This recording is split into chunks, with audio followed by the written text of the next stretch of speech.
नमस्कार, स्वागत है आप सभी का। मैं हूं आप सबका दोस्त और होस्ट जय सिंह। तो आज चलिए बात करेंगे लेक्चर नंबर 7 की, और बहुत ही खूबसूरत टॉपिक होने वाला आज के दिन, क्योंकि आज हम लोग पढ़ेंगे ऑस्मोसिस एंड ऑस्मोटिक प्रेशर, और लास्ट में हम लोग पढ़ेंगे वन टाइप फैक्टर, अगर टाइम बच गया तो। उम्मीद करता हूं कि पिछला लेक्चर आपने किया था, बहुत कंफ्यूज होने की जरूरत नहीं है। जितनी आप प्रैक्टिस करोगे ना क्वेश्चंस की, उतना ही फॉर्मूला आपके दिमाग में सेट होगा। क्या पूछना चाह रहा है या क्या बता रहा है, यानी कि आपको टेंशन लेने की जरूरत नहीं है।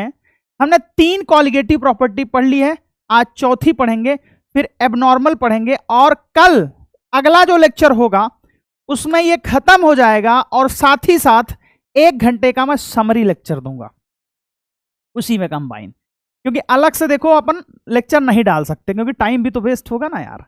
या आप लोग बोलोगे तो उसके टाइम पीरियड को कम करके 1 घंटे कर दे, वो मैं बात कर लूंगा, परेशान ना हो। समरी लेक्चर भी इसका मिल जाएगा। उसके नेक्स्ट डे आपको formula sheet hand written notes में और शॉर्ट नोट्स प्रोवाइड हो जाएंगे। बस आप प्रैक्टिस करते रहें, और बहुत ज़्यादा मतलब जैसे किसी फॉर्मूले पर आप रुके हुए हैं, बच गया है, तो बहुत ज़्यादा पैनिक क्रिएट मत करो यार, कि मतलब बहुत परेशान हो जाओ, आप कुछ होगा नहीं। अरे ऐसा नहीं है भाई, सुनो, जो तुम पढ़ रहे हो सकता है उससे सवाल ही ना आए, तो इतना टेंशन क्यों लेना यार। जो आ रहा है उसी से सवाल आएगा, ये मान के चलना है। ये कॉन्फिडेंस पैदा करता है, और अपने अंदर कॉन्फिडेंस इतना होना चाहिए कि सवाल कोई भी हो साला करके दिखाएंगे, और फोड़ेंगे नहीं, फाड़ देंगे पेपर को। बात समझ में आ रही है कि नहीं आ रही है? फाड़ने का मतलब है ताकत के साथ फाड़ेंगे। तो चलिए फिर लेक्चर को स्टार्ट करते हैं, और तीनों कॉलिगेटिव प्रॉपर्टी 10 मिनट में रिवाइज करते हैं, और फिर आगे बढ़ेंगे। जो टर्म इसमें कंफ्यूज करता है वो टर्म अगर आप सीख लिए, मेरा भाई मजा ही आ जाएगा। चलिए फिर शुरू करते हैं। ओके, पहला है रिवीजन करेंगे। ओके, दूसरा है ऑस्मोसिस एंड ऑस्मोटिक प्रेशर। ठीक है भैया, कुछ पॉइंट्स हमने लिख रखे हैं, तो वो डेटा है, अच्छा लगेगा सुनना जरा। अगर मैं कॉलिगेटिव प्रॉपर्टी की बात करूं, ध्यान से समझना, 4 टाइप की कॉलिगेटिव प्रॉपर्टी हैं। कौन कौन सी हैं? Relative lowering in vapour pressure. जो relative lowering in vapour pressure है भाई, उसको सीधे सीधे याद रखो मेरे भाई, P nought minus P S upon P nought हो जाएगा, जो मोल फ्रैक्शन ऑफ सोल्यूट के बराबर। इसमें बड़ा कंफ्यूजन होता है बच्चों को कि सर क्या माने क्या ना माने। बेटा अगर डाइल्यूट सॉल्यूशन मान रहे हो तो नेग्लेक्ट कर दो। देखो, डाइल्यूट सॉल्यूशन मान के आप नेग्लेक्ट करोगे कोई इशू नहीं होगा, लेकिन सवाल में आप देखो भी तो ना, डाइल्यूट बोला कि नहीं बोला है। एनसीईआरटी में किया है, लेकिन उसने बोला है कि for dilute solution this equation will be applied. अच्छा, आज अंग्रेजी निकल रहा, अंग्रेजी लेके तो नहीं आए हैं गुरुजी? नहीं। इसका एक और रूप था। वो रूप क्या था? वो आरएलबीपी नहीं था, वो आरएलबीपी नहीं था, लेकिन भर भर के हम यूज कर रहे थे। वो रूप क्या था? ध्यान से समझना, पहला है, दूसरा था वो P nought minus P S divided by P S is equal two moles of solute divided by moles of solvent. जैसे 2020 वाले क्वेश्चन में क्या था, आपने नेग्लेक्ट नहीं किया तो आंसर मैच नहीं किया तो अच्छी बात है, लेकिन ऑप्शन में अगर 32 होता तो ऑप्शन वही मारते, और भैया फिर तो बोनस करना पड़ जाता उनको, 32-40 दोनों आंसर होते। इसलिए उसने बुद्धि लगाया, 32-32 को डाला ही नहीं। तीसरी बात,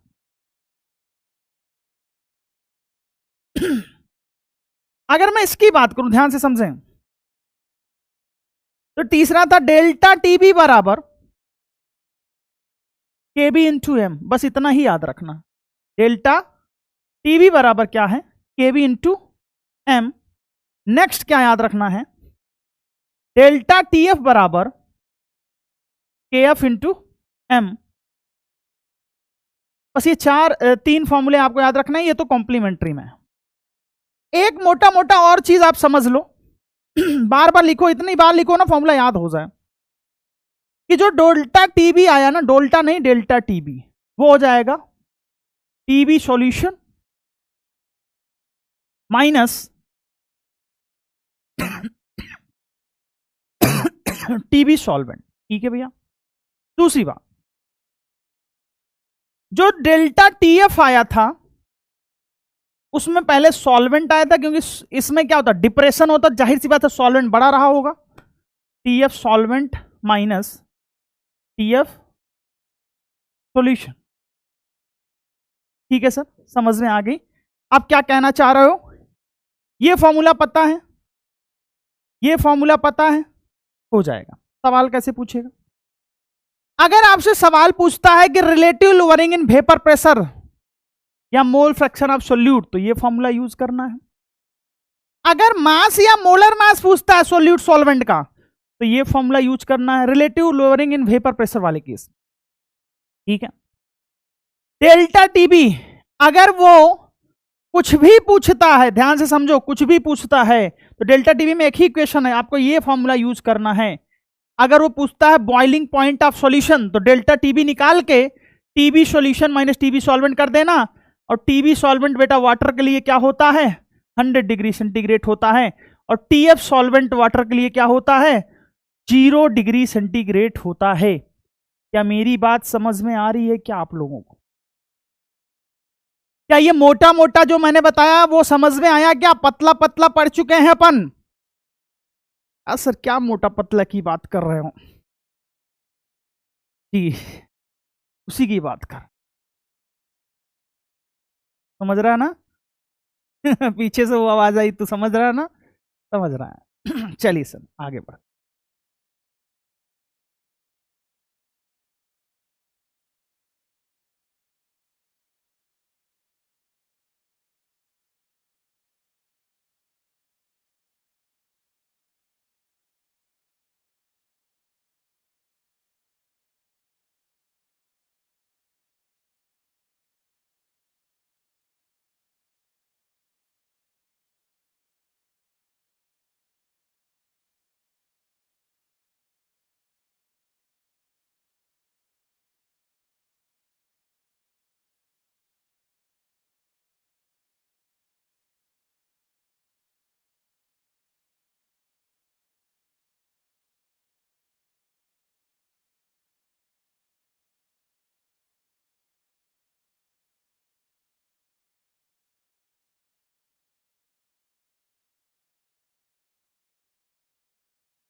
स्पॉन्टेनियस,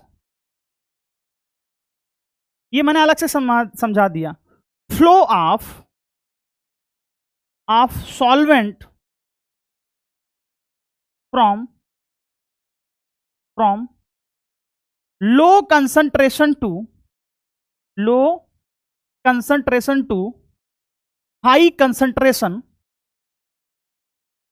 इज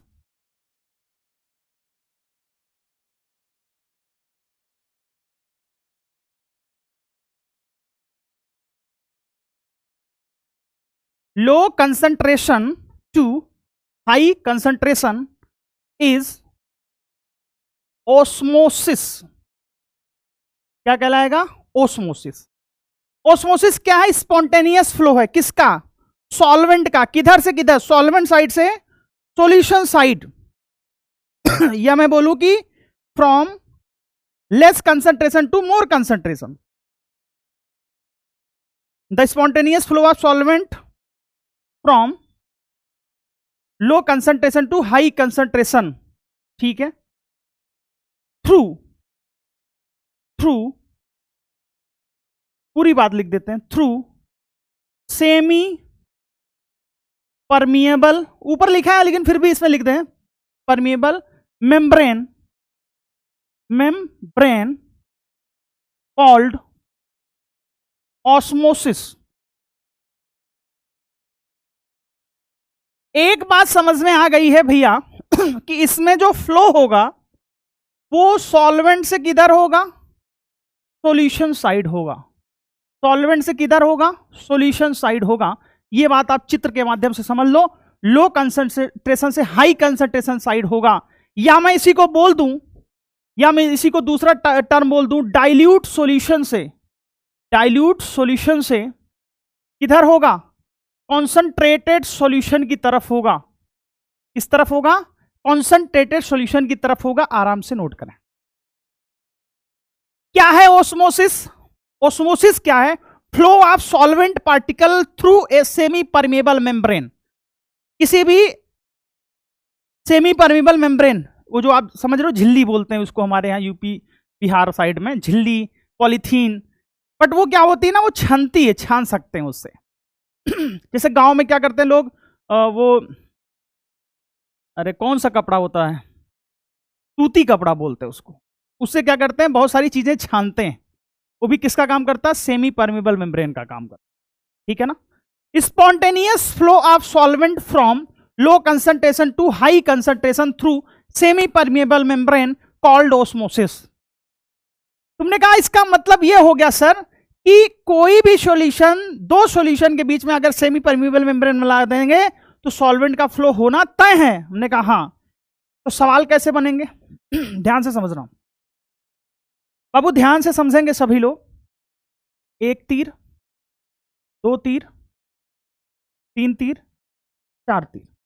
ध्यान से समझना। अगर मैंने बोला कि इधर सॉल्वेंट साइड है और इधर सॉल्यूशन साइड है, ठीक है, मैंने बोला इधर डाइल्यूट सॉल्यूशन है, अलग अलग टर्म यूज हो सकता है, ये कंसंट्रेटेड सॉल्यूशन है, ठीक है। मैंने बोला इधर लो कंसंट्रेशन है, इधर हाई कंसंट्रेशन है। इधर मैं बोल दूं लो वेपर प्रेशर की high vapour pressure, high vapour pressure, इधर बोल दूं लो वेपर प्रेशर। ये थोड़ा ध्यान से देख लीजिए। अगर एक सॉल्वेंट है और एक सॉल्यूशन है तो बताओ वेपर प्रेशर किसका ज्यादा होगा? सर सॉल्वेंट का ज्यादा होगा, क्योंकि सॉल्यूशन में नॉन वोलेटाइल सॉल्यूट मिलाएंगे तो उसका वेपर प्रेशर डिक्रीज हो जाएगा। सर पिछले वाले लेक्चर में ग्राफ से हमने पढ़ा था, ऐसे हो जाएगा। सर नीचे वाला सॉल्यूशन है सर, ऊपर वाला सॉल्वेंट है, ऊपर वाला सॉल्वेंट है सर। बिल्कुल समझ में आ गया। यानी कि जिसकी कंसंट्रेशन कम होगी उसका वेपर प्रेशर हाई होगा, जिसकी कंसंट्रेशन ज्यादा होगी उसका वेपर प्रेशर लो होगा मेरे भाई। तुमने कहा ठीक है, समझ में आ गया। ठीक है सर, ये समझ में आ गया। फ्लो किसका होगा याद रखना, फ्लो हमेशा किसका होगा? सॉल्वेंट का होगा। किसका होगा? सॉल्वेंट का होगा। फ्लो हमेशा किसका होगा? सॉल्वेंट का होगा। फ्लो हमेशा सॉल्वेंट का होगा। फ्लो हमेशा सॉल्वेंट का होगा। ठीक है, तुमने कहा अच्छी बात है सर, समझ में आ गया है सर, ये हमको समझ में आ गया, इधर से उधर फ्लो होगा, लो कंसंट्रेशन से हाई कंसंट्रेशन की। ठीक है सर। अगर हम इस फ्लो को रोकना चाहते हैं तो क्या करना पड़ेगा? आओ ध्यान से समझते हैं अगले पेज पे, और टॉपिक लगाते हैं ऑस्मोटिक प्रेशर। अब इन सब पे सवाल करेंगे, आप बिल्कुल परेशान ना हो। ऑस्मोटिक प्रेशर, ऑस्मोटिक नहीं होता है, ऑस्मोटिक होता है। भावनाओं में बह ना जाओ गुरुजी। ऑस्मोटिक प्रेशर, भावना में नहीं, भावनाओं की बात कर रहा हूं प्यारे। ठीक है, अरे भैया चेहरा तो एकदम चमक रहा है जी। हाँ कि आया हूँ, लास्ट वाली वीडियो में ऐसे ही सो के आ गया था ना, भी चमक। बेटा चेहरे की चमक से कुछ नहीं होता है, कामयाबी की चमक होनी चाहिए। जब नाम के आगे डॉक्टर लिखा हो, और एप्रन बोलते हैं उसको, व्हाइट एप्रन, जिसको हम लोग डॉक्टर वाला कोट कहते हैं देसी भाषा में, और स्टेथोस्कोप जिसको हम लोग आला बोलते हैं, वो टंगा हुआ हो गले में, तो बेटा चमक अपने आप बढ़ जाती है। फील करके देखिएगा, अपने नाम के आगे डॉक्टर लगाइए, दीवार पे चिपकाइए और फीलिंग लीजिए। Doctor Sarika, doctor Atif, doctor Tanvi, doctor X, doctor Y, doctor मेरे प्यारे प्यारे बच्चे जो मुझे प्यार कर रहे हैं, सबका नाम ले रहा हूं मैं, धीरे धीरे लेता रहूंगा, परेशान मत हो। अगली क्लास में और भी लोगों का नाम लूंगा। मेरे ये सारे बराबर हैं, सब सेलेक्ट होंगे, परेशान मत हो बाबा। इधर देखो, तुमने कहा हाँ तुम ऐसा ही बात करते हो, ऐसा कुछ नहीं है। ध्यान से समझना। चित्र तो ऐसा बनाऊंगा आपको फील आएगा, फील वो वाला नहीं जो आप लेना चाहते हैं, फील वो वाला आएगा जो आना चाहिए। ठीक है सर, ये क्या है सर? ये सेमी परमिएबल मेम्ब्रेन है। ठीक है, इधर आप मान लो सॉल्वेंट रखा है, मैं पानी ही रख रहा हूं, सॉल्वेंट रख रहा हूं। ठीक है, सॉल्वेंट। इधर मैं क्या कर रहा हूं, इसको मैं थोड़ा सा नीचे कर दूं, इधर सॉल्वेंट है। ठीक है सर, इधर क्या है? सॉल्यूशन। ठीक है, तो सॉल्यूशन को थोड़ा सा चमका दिया जाए, चमका दीजिए गुरुजी।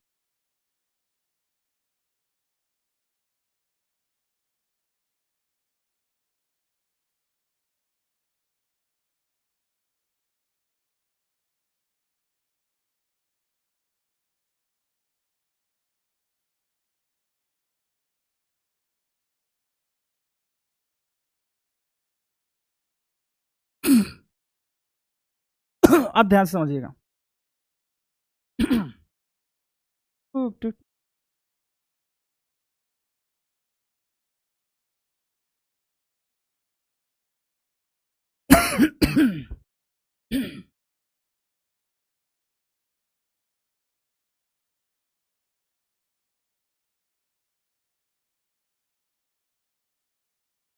पिस्टन लगा रहा है।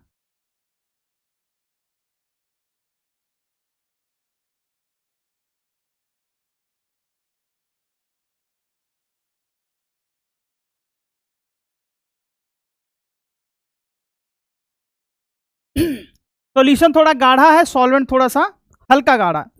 बेटा अगर आप ध्यान से देखो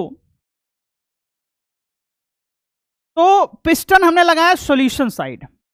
अगर हमने कहा इसको रोकना है, इस प्रोसेस को अगर आपको रोकना है तो बेटा यहां पे प्रेशर अप्लाइड करना पड़ेगा। यहां पे क्या अप्लाइड करना पड़ेगा? प्रेशर अप्लाइड करना पड़ेगा। यहां पे क्या अप्लाइड करना पड़ेगा? एक्सटर्नल प्रेशर अप्लाइड करना पड़ेगा। तब जो इधर से उधर जा रहा है, इधर से उधर जा रहा है, तब फ्लो को क्या करेगा? वो कम करेगा। तो डेफिनेशन होगा the pressure, the external pressure देसी लिख रहा हूं एकदम। The external pressure applied from solution side to stop osmosis लिख दूं, या फिर stop flow of solvent from low concentration to high concentration is called osmotic pressure।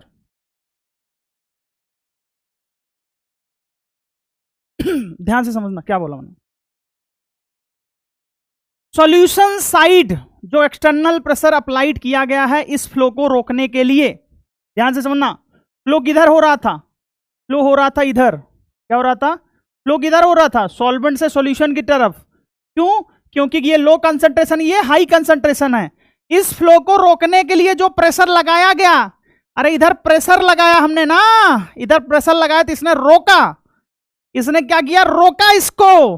और इसको पी एक्सटर्नल को हम क्या बोलते हैं? पाई बोलते हैं। क्या बोलते हैं? ये पी एक्सटर्नल क्या हो जाएगा? पाई हो जाएगा। क्या हो जाएगा? पाई हो जाएगा। नहीं समझे? द एक्सटर्नल प्रेशर उधर से अप्लाइड फ्रॉम सॉल्यूशन साइड, उधर से to stop flow of solvent, इसको रोकने के लिए जो लो कंसंट्रेशन है हाई कंसंट्रेशन की तरफ जा रहा है उसे हम क्या कहते हैं? ऑस्मोटिक प्रेशर कहते हैं। जो प्रेशर अप्लाइड किया गया दो लाइन में, जो ऑस्मोटिक प्रेशर होता है उसे हम पाई से रिप्रेजेंट करते हैं। पाई डायरेक्टली प्रोपोर्शनल होगा कंसंट्रेशन ऑफ सॉल्यूशन। ये जो कंसंट्रेशन होगा उस सॉल्यूशन के डायरेक्टली प्रोपोर्शनल होगा। पाई डायरेक्टली प्रोपोर्शनल होगा टेम्परेचर के, और पाई डायरेक्टली प्रोपोर्शनल हो जाएगा सीटी के। और यहां पे हटाऊंगा मैं डायरेक्टली प्रोपोर्शनल, तो पाई बराबर हो जाएगा सी एस टी। क्या हो जाएगा? सी एस टी हो जाएगा। पाई बराबर क्या हो जाएगा? सी एस टी हो जाएगा। पाई क्या है? ऑस्मोटिक प्रेशर है। सी क्या है? कंसंट्रेशन। एस क्या है? एस बेटा गैस कांस्टेंट है, लेकिन यहां पे हम क्या बोलेंगे? सॉल्यूशन कांस्टेंट बोलेंगे। क्या बोलेंगे? सॉल्यूशन कांस्टेंट बोलेंगे। मेरे भाई क्या बोलेंगे? सॉल्यूशन कांस्टेंट बोलेंगे। अगर ये बात समझ में आ गई हो मेरे भाई तो आगे बढ़ा जाए। तुमने कहा ठीक है सर, ये पाई बराबर आपने बताया कि पाई बराबर क्या हो जाएगा? सी एस टी हो जाएगा। हां, पाई क्या है सर? सी क्या है सर? एस क्या है सर? और टी क्या है सर? ध्यान से समझना। पाई है ऑस्मोटिक प्रेशर। क्या है? Osmotic pressure. और सी क्या है? सी है कॉन्सेंट्रेशन ऑफ सॉल्यूशन। ठीक है सर। एस क्या है? सॉल्यूशन कांस्टेंट है। सॉल्यूशन कांस्टेंट है जो आर के बराबर होगा 0.0821, या फिर मैं 1/12 भी लिख सकता हूं। टी क्या है? टेम्परेचर है, जिसे हम केल्विन में लिखेंगे। तुमने कहा सर ये पी बराबर CRT है क्या? बिल्कुल वही है दोस्त। पाई बराबर मैं लिख सकता हूं मोल्स बाई वी। सी बेटा एस को ऐसे ही रहने दो, चाहे आर लिख दो, कोई दिक्कत नहीं है। S T. अरे क्या मेरी बात समझ पा रहे हो? बिल्कुल समझ पा रहे हैं सर। पाई वी, यानी कि ऐसा भी क्वेश्चन याद रख सकते हैं, पाई वी बराबर NST। ठीक है सर, ये भी एक फॉर्मूला है। फॉर्मूला क्या है यार? उसी का डिराइव्ड फॉर्म है। अरे समझ रहे हो कि नहीं समझ रहे हो? मान लो मास निकालना है, मोलर मास निकालना है, N बराबर W/M कर दो, तो पाई वी बराबर क्या कर सकते हो? W of solute upon molar mass of solute into क्या हो जाएगा? ST। अरे क्या मेरी बात समझ पा रहे हो क्या? अब आप कहेंगे सर ये याद करने हैं। नहीं याद करना है, ये याद नहीं करना है, क्योंकि आपको पता है ना कंसंट्रेशन बराबर क्या होता है? Moles by volume. कंसंट्रेशन क्या होता है? मोल्स बाई वॉल्यूम होता है, याद कर लो। तुमने कहा ये तो गजब हो गया,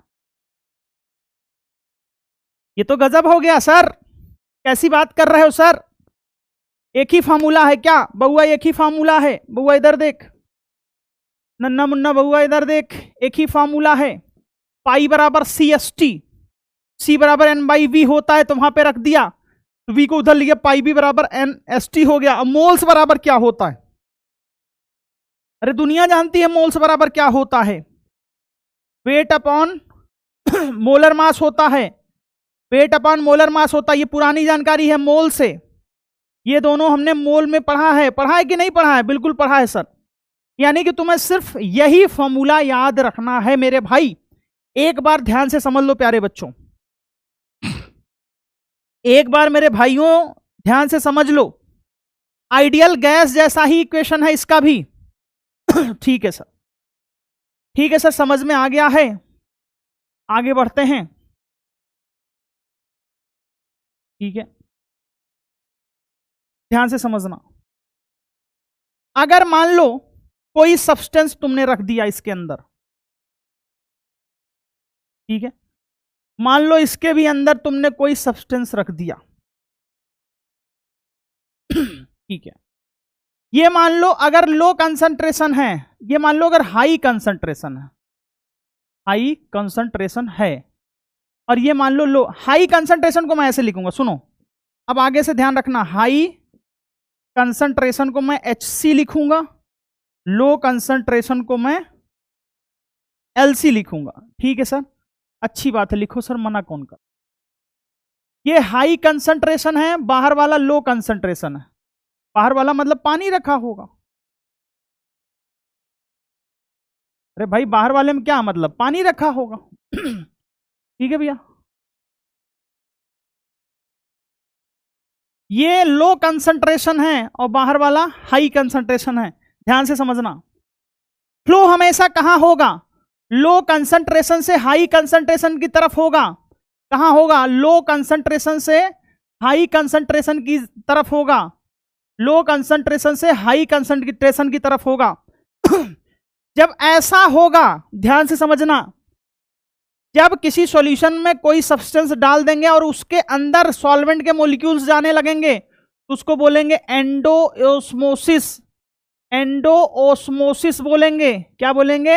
एंडोओस्मोसिस बोलेंगे। ठीक है सर, एनसीईआरटी में है जी, बिल्कुल है। लो कंसंट्रेशन से हाई कंसंट्रेशन जाएगा तो बेटा ये बाहर की तरफ जाने लगेगा। कहां जाने लगेगा? बाहर की तरफ। जब बाहर की तरफ जाने लगेगा तो एक्जो बोलेंगे। क्या बोलेंगे?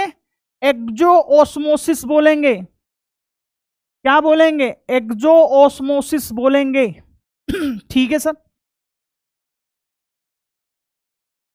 इस केस में अंदर वाली जो चीज है भाई, अलग पेन से लिख दूं मैं, जरा पर्पल कलर ले लूं। इस केस में जो अंदर वाली चीज है मेरे भाई, वो क्या हो जाएगी? वो स्वेल हो जाएगी। स्वेल मतलब समझते हो? फूल जाएगी, ऐसे फूल जाएगी। अंदर जा रहा है ना, फूल जाएगी। ये बाहर निकलना है तो पिचक जाएगी। इस केस में ये अंदर वाली चीज क्या हो जाएगी? श्रिंक हो जाएगी। क्या बोलते हैं? श्रिंक। श्रिंक मतलब, हिंदी वाले ध्यान से समझ लें, पिचक जाएगी, पिचक जाएगी। क्या भैया दिख रहा है कलर? दिख रहा है? अरे भैया दिख रहा है कि नहीं दिख रहा? भैया दिख रहा है? ओके सर, ठीक है सर, समझ में आ गया। ये एंडोओस्मोसिस है, ये एक्सोओस्मोसिस है। ठीक है सर, समझ में आ गया। चलो एक एग्जांपल करते हैं। ठीक है, ठीक है, मान लो इसमें हमने क्या रख दिया, इसमें हमने कोई सब्सटेंस रखा, 0.5 m है इसकी कंसंट्रेशन। क्या है? 0.5 m है। ठीक है, इसी सॉल्यूशन में रख दिया। अब सॉल्यूशन की कंसंट्रेशन 2 m है। क्या है? 2 m है। बताओ स्वेल करेगा कि श्रिंक करेगा? स्वेल करेगा कि श्रिंक करेगा? बताओ प्यारे बच्चों, पॉज कर लो, नहीं तो ऐसे ही बताओ।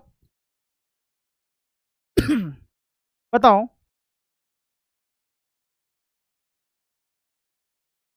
प्यारे बच्चे बताओ, स्वेल करेगा कि श्रिंक करेगा?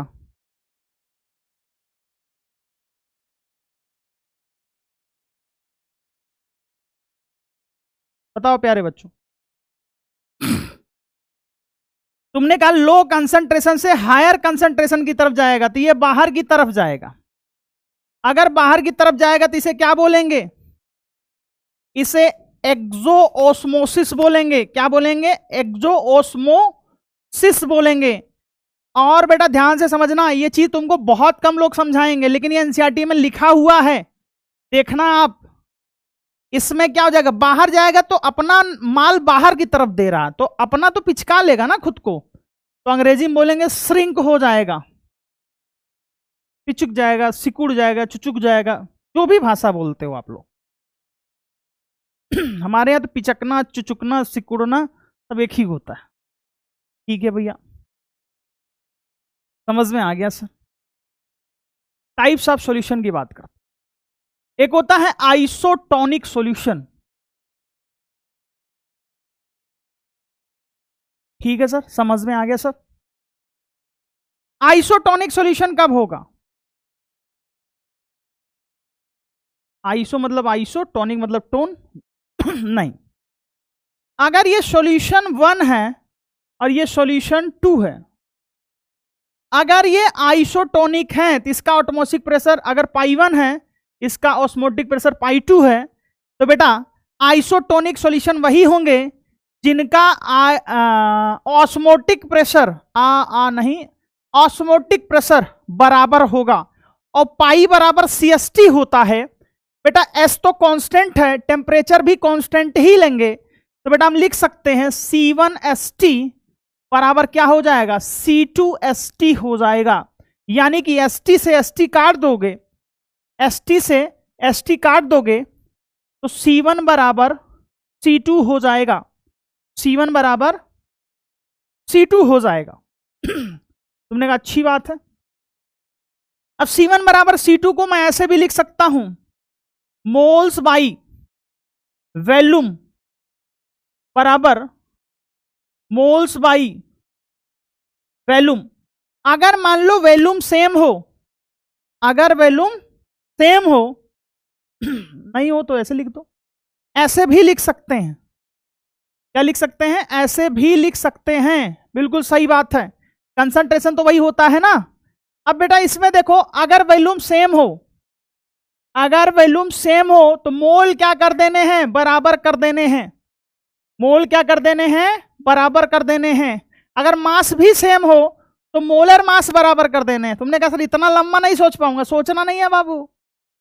अरे सोचना तो है ही नहीं मेरे भाई, सिर्फ ध्यान से, सिर्फ आपको इतना पता होना चाहिए C1 बराबर C2 होगा। ठीक है, नोट नंबर 2, वो पहला पॉइंट था। दूसरा point, if pi one does not equal to पाई2,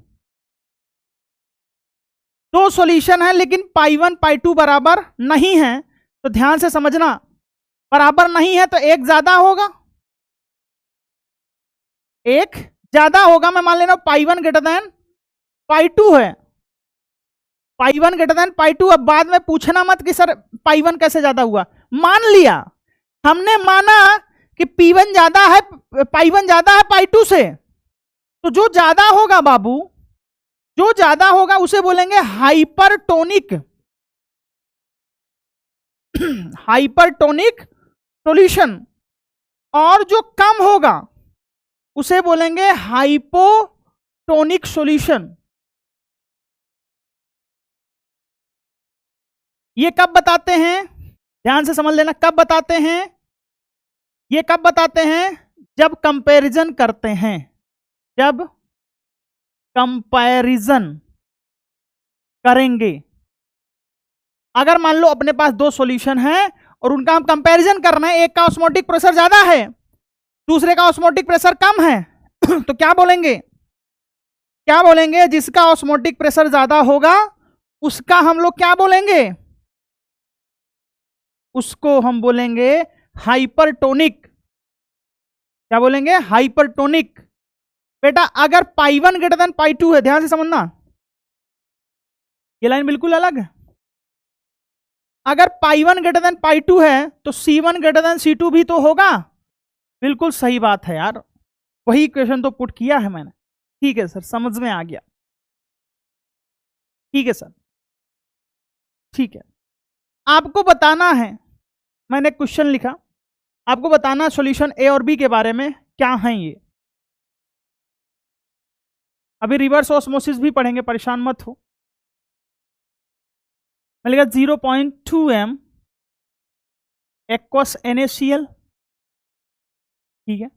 मिलेगा 0.5 m एक्वस NaCl। बताओ इन दोनों में क्या ये आइसोटोनिक है? अगर मैं आपसे पूछूं कि ये आइसोटोनिक सॉल्यूशन है क्या, क्या ये आइसोटोनिक सॉल्यूशन है क्या, तो जवाब होगा कि नहीं, क्योंकि इनके कंसंट्रेशन बराबर नहीं है। अगर मुझे ये मान लूं, ये बी मान लूं, बताओ बताओ ए क्या होगा और बी क्या होगा? ए क्या होगा, बी क्या होगा? बी की कंसंट्रेशन ज्यादा है, कंसंट्रेशन ऑफ बी ज्यादा है, 0.5 m है, ये 0.2 m है। अरे बैलुआ तो जानते ना होगे जी, तो 0.5 है, 0.2 है, तो बी वाला हाइपरटोनिक सॉल्यूशन होगा। बी वाला हाइपरटोनिक, अरे हाइपर लोग बोलते नहीं, हाइपर हो गया मतलब बहुत ज्यादा हो गया, हाइपर मतलब कम, हाइपरटोनिक सॉल्यूशन क्या हो जाएगा? Hypertonic solution. ए क्या हो जाएगा? हाइपोटोनिक सॉल्यूशन हो जाएगा। क्या हो जाएगा? हाइपोटोनिक सॉल्यूशन हो जाएगा। क्या इतनी बात समझ में आ रही है मेरे प्यारे बच्चों? क्या इतनी बात समझ में आ रही है? ठीक है सर, समझ में आ गई। 6% यूरिया सॉल्यूशन, ऐसे लिख दूं मैं, 6% W/V यूरिया सॉल्यूशन, ठीक है, एंड 18% W/V ग्लूकोज सॉल्यूशन। बताइए ए मैं इसको मान लेता हूं, बी मैं इसको मान लेता हूं। सुनो, जे स्टार लगा दो, जिनको जे स्टार नहीं पता वो जाके देखें मोलरिटी निकालने का अच्छा तरीका। बेटा ध्यान से समझें, बेटा ध्यान से समझें, बेटा ध्यान से समझें। अगर मैं 6% W/V का मोलरिटी निकालूंगा, इसकी मोलरिटी कितनी आएगी? 1 आएगी। अरे 6 ग्राम यूरिया प्रेजेंट है 100 ml ऑफ सॉल्यूशन में। अरे बुद्धि, ये स्टार बोला था ना, मोलिकुलर वेट कितना यूरिया का? 60/10, 6%, तो 6% का आंसर क्या होगा? 1 होगा। ग्लूकोज होता है 180, 180 में 10 का भाग दिया, 10 से डिवाइड किया तो 18% आया, तो 18% ग्लूकोज का आंसर क्या होगा? 1 होगा। याद करो, जोर डालो, जोर डालो। शॉर्ट नोट्स भेजा ना, उसमें देखो जरा, जो स्टार लिखा होगा बड़ा सा। अब ऐसा थोड़ी यार कि आप पहली क्लास यही करने आ गए होगे। समझ रहे हो ना भैया? समझ रहे हैं सर? नहीं समझ में आएगा तो बिल्कुल बता दूंगा, परेशान मत हो। तो 18% W/V का आंसर भी क्या होगा? 1 होगा। बेटा कंसंट्रेशन दोनों के सेम हैं। अरे कंसंट्रेशन मतलब मोलरिटी, जहां भी कंसंट्रेशन पूछे वहां मोलरिटी बताना, सिंपल सी बात। Concentration are same. और अगर परसेंट लिखा है, W/V नहीं लिखा, तो भी W/V ही मान के सॉल्व करो। दोनों में मंत्रा दे रहा हूं, नोट कर लो। कंसंट्रेशन आर सेम, यानी कि both are isotonic solution, both are isotonic solution. इतनी बात नोट कर लो मेरे भाई। ध्यान से देखो मेरे प्यारे बच्चों, फिर हम आगे बढ़ते हैं।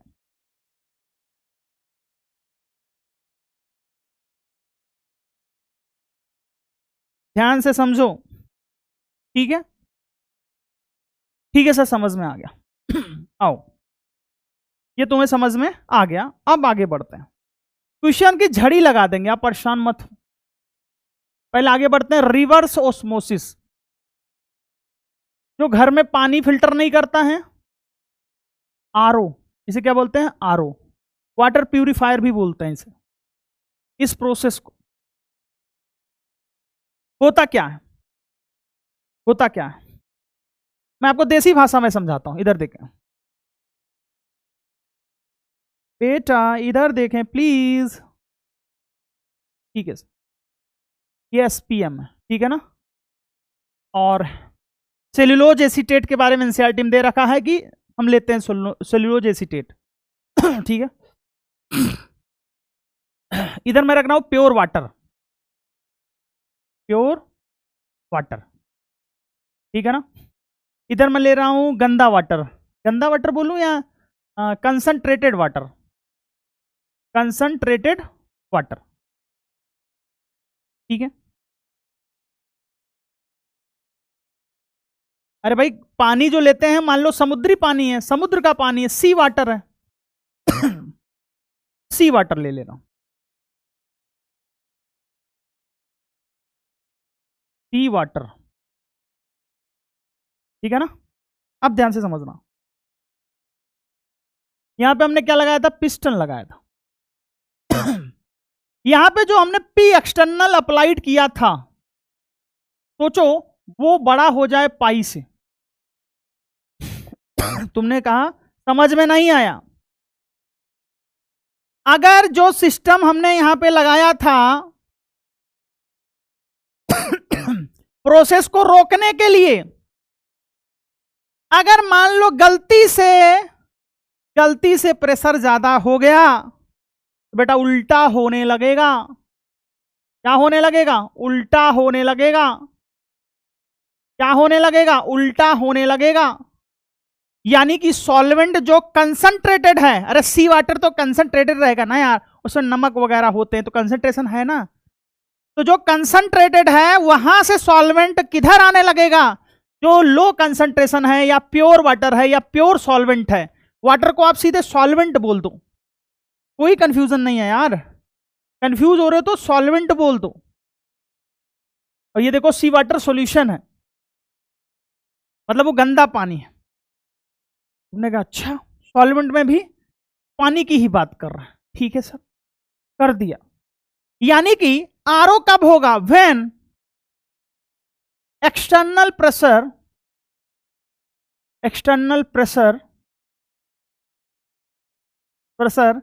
is greater than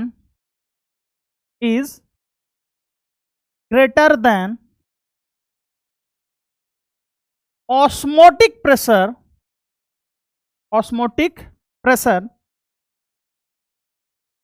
solvent flow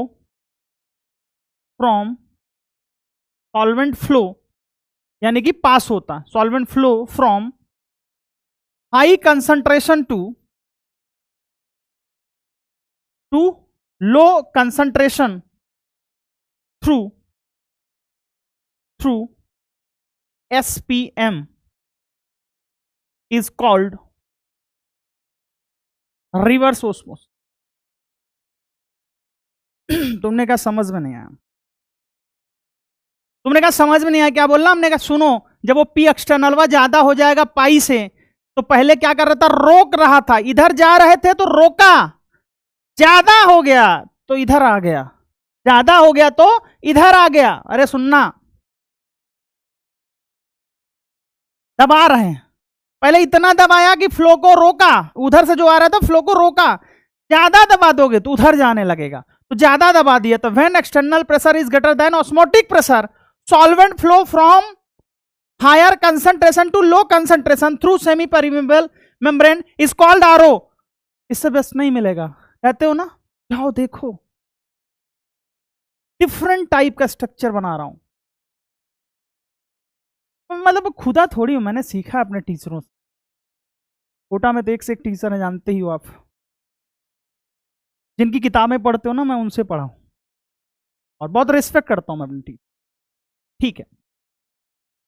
यानी कि रिवर्स ऑस्मोसिस में क्या होता है, आप भी सीखो ना, आप भी नाम रोशन करो, आप भी मेरे बच्चे हो, मेरे से आगे जाओ। टीचर ही चाहता है कि उसका बच्चा उससे आगे निकले और फिर आए आशीर्वाद लें, अरे गुरुजी सब कुछ आपकी कृपा, दिल चौड़ा हो जाता है। चलो फिलहाल ध्यान से समझना ध्यान से समझना मेरे भाई। अरे ध्यान तो दे ही रहे हैं, चिल्ला कहाँ रहे हो, इधर देखो ध्यान से।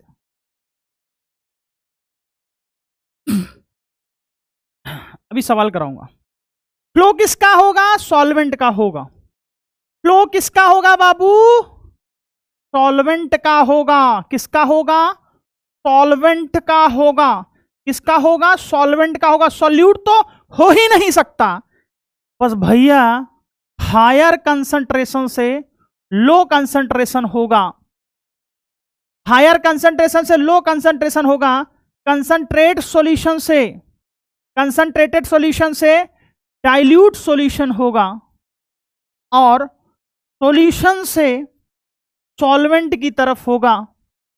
एक बात और बोल सकता हूं यहां पे, क्या हाइपरटोनिक और हाइपोटोनिक, तो सॉल्वेंट का फ्लो होगा, सॉल्वेंट का फ्लो होगा किधर से किधर बताओ? हाइपरटोनिक की कंसंट्रेशन ज्यादा होती है कि हाइपो? सर हाइपर मतलब ज्यादा, तो सर हाइपर की ज्यादा होगी ना, तो ज्यादा कंसंट्रेशन से कम कंसंट्रेशन की तरफ चल रहे हैं आरओ में। अरे रिवर्स ऑस्मोसिस हो रहा ना भैया, इसका मतलब हाइपर टोनिक सॉल्यूशन से, गजब की बात, हाइपरटोनिक सॉल्यूशन से जाएगा किधर? Hypotonic solution. अरे ये कुछ है नहीं, इसका नाम बदल गया है, इसकी कंसंट्रेशन ज्यादा, इसकी कंसंट्रेशन कम, ऐसे ही तो डिफाइन किया ना। कुछ लोग करंट नहीं मानेंगे, मत मानो, ये लो, ये ज्यादा तो इसकी कंसंट्रेशन भी तो ज्यादा ना भैया, वही है, जिद कर लोगे तो फिर बात ही खत्म। तुमने कहा यार कैसे बात कर रहे हो यार, ये लिख कैसे? अरे भैया कुछ नहीं, उल्टा हो गया भैया, उल्टा हो गया। तुमने कहा ये याद रखना ना, ये याद नहीं रखना है, ओस्मोसिस का याद रख लो, ओस्मोसिस का याद रख लो, सब सही। तो एक क्वेश्चन कराते हैं, in osmosis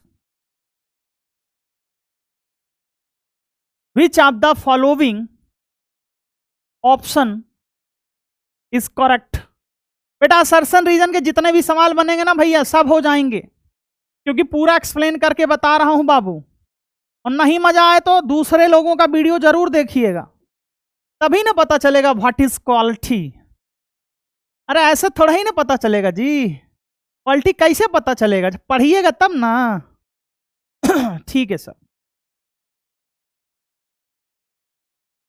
low concentration to high concentration, ठीक है sir. High vapour pressure to low vapour pressure, ठीक है sir. Hypotonic solution to hypertonic solution, ठीक है, ठीक है। Solvent to solution. तुमने कहा यार ओस्मोसिस में क्या होता है? सॉल्वेंट से फ्लो होता है सॉल्वेंट का किधर? सॉल्यूशन की तरफ। सॉल्वेंट हमेशा लो कंसंट्रेशन डाइल्यूट सॉल्यूशन होता है। तुमने कहा 1 मिनट, हाइपोटोनिक होगा। Low concentration to high concentration, सही है। High vapour pressure to low vapour pressure, बेटा अगर लो कंसंट्रेशन है तो वेपर प्रेशर ज्यादा होगा, किसके कंपैरिजन में? हाई कंसंट्रेशन के कंपैरिजन में। तुमने कहा नहीं मानेंगे, अरे नहीं मानोगे जी, जबरदस्ती मनवाएंगे। इधर तो देखो, ये सॉल्वेंट, ये सॉल्यूशन 1, ये सॉल्यूशन 2, ये ज्यादा कॉन्सेंट्रेटेड है, ज्यादा मिला है तो ज्यादा झुक गया। तो किसका वेपर प्रेशर ज्यादा होगा? जिसका किसका कम होगा? जिसमें कंसंट्रेशन ज्यादा होगा उसका वेपर प्रेशर कम होगा। अच्छा, तो हाई वेपर प्रेशर से लो वेपर प्रेशर की तरफ जाएगा। तुमने कहा ये भी सही है, ये भी सही है भाई। हाइपोटोनिक, हाइपोटोनिक मतलब कम कंसंट्रेशन से ज्यादा कंसंट्रेशन, ये भी सही है। सॉल्वेंट टू सॉल्यूशन, ये तो सब जानते हैं, ये भी सही है। अब क्वेश्चन बना के दिखाओ, चैलेंज देता हूं, चैलेंज देता हूं मेरे भाई, आप क्वेश्चन बना के दिखाओ। एक क्वेश्चन और करते हैं।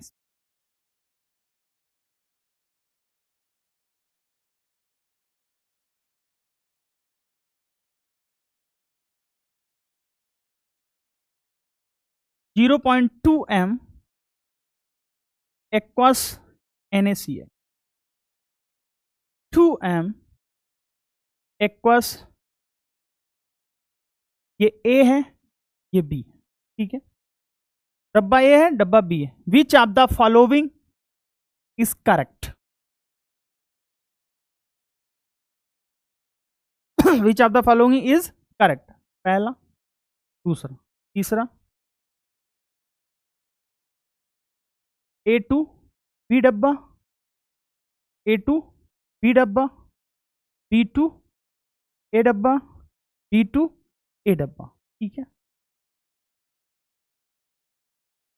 H2O NaCl, NaCl H2। Pause करो, सॉल्व करो, पॉज करो, सॉल्व करो। ये क्वेश्चन ये एम्स भुवनेश्वर वाला क्वेश्चन है, ठीक है ना, एम्स टाइप का क्वेश्चन। तो रुको मत सर, हो गया है। अरे हो गया है तो चला काहे रहे हो जी? चला क्या भैया? तुमने कहा सर, मेरे को देखते ही गुस्सा आ गया। हमने कहा ऐसा क्या हो गया? BC लिखा क्यों सर? सोल्यूट है ना NaCl, तो NaCl थोड़ी पास करेगा मेरे भाई। तो पास क्या करेगा? सॉल्वेंट पास करेगा। कैसे? जिधर कंसंट्रेशन कम है, इधर कंसंट्रेशन कम है, और इधर कंसंट्रेशन ज्यादा। किसी ने कहा हम कैसे मान लें? तुम कुछ भी कहोगे मान लेंगे क्या? अरे भैया ये 0.2 है, ये 2 है, तो 0.2 कम होगा 2 से। अरे 2 समझे कि नहीं समझे भैया? तो भैया A से फ्लो होगा B का, यानी कि आप सनवा सही कौन सा होगा? A वाला सही हो जाएगा जी, A वाला सही हो जाएगा। तुमने कहा अच्छा सही बोल रहे हो? सही बोल रहा हूं, चलो ठीक है, मान लेते हैं कि तुम सही बोल रहे हो, लेकिन मुझे घूर के देखने दो, क्या इसमें कोई लॉजिक है क्या? भैया है लॉजिक, बउआ बहुत सारा लॉजिक है, ध्यान से देखो, ध्यान से देखो। तुमने कहा ठीक है भैया, देख लिया है, चलो आगे बढ़े, चलो थ्योरी पढ़ते हैं। ये 3 इंपॉर्टेंट पॉइंट मैंने नोट करके लिखा है, इंपॉर्टेंट नोट्स है, एनसीईआरटी में दे रखा है, ठीक है ना। पढ़ोगे 0.9 दे रखा है, एक्चुअली 0.91 होता है।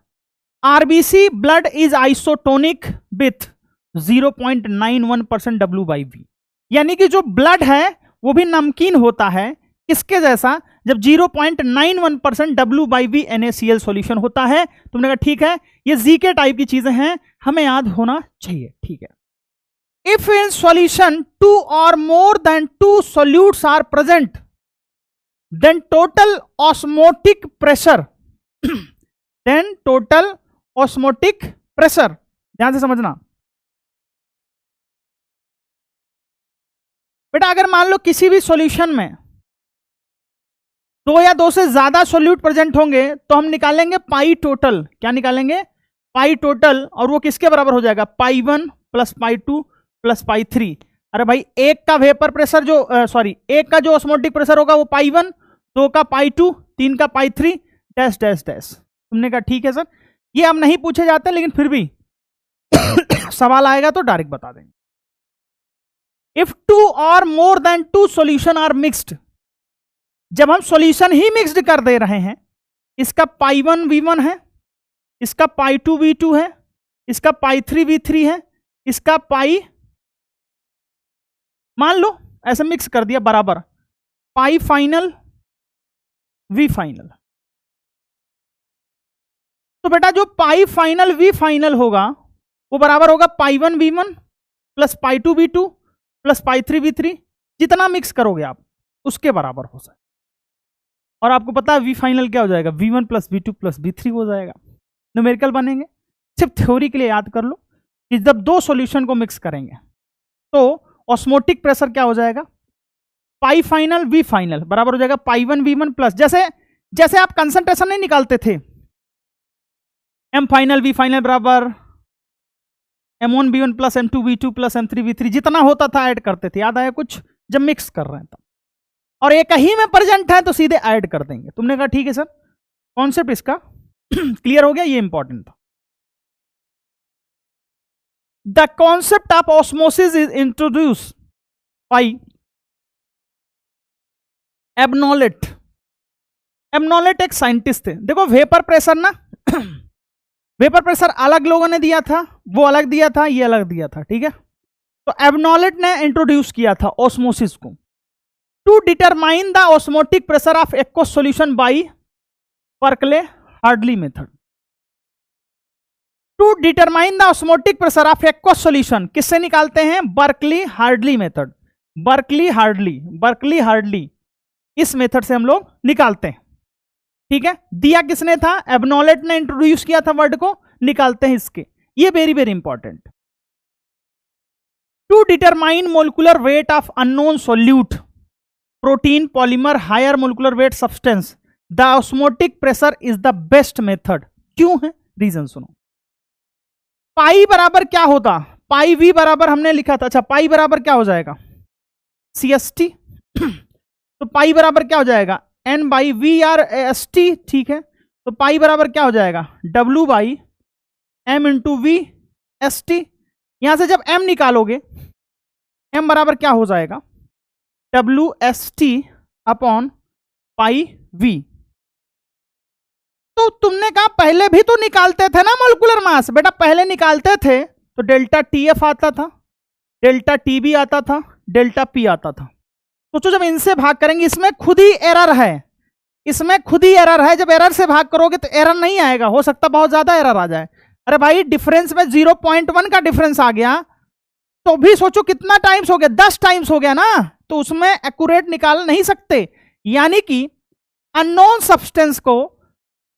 सब्सटेंस का मोलिकुलर वेट निकालने का सबसे बेस्ट मेथड है वो ऑस्मोटिक प्रेशर मेथड है। तुमने कहा सर जीके की तरीके से याद कर लिया सर, ज्यादा ज्ञानचो नहीं बनना है, ज्यादा ज्ञानचो तो बनना ही नहीं है सर। तो हमने कहा ठीक है भैया आओ ध्यान से समझते हैं, आओ ध्यान से समझते हैं और एक क्वेश्चन करते हैं। हमने कहा ठीक है भैया करो। दो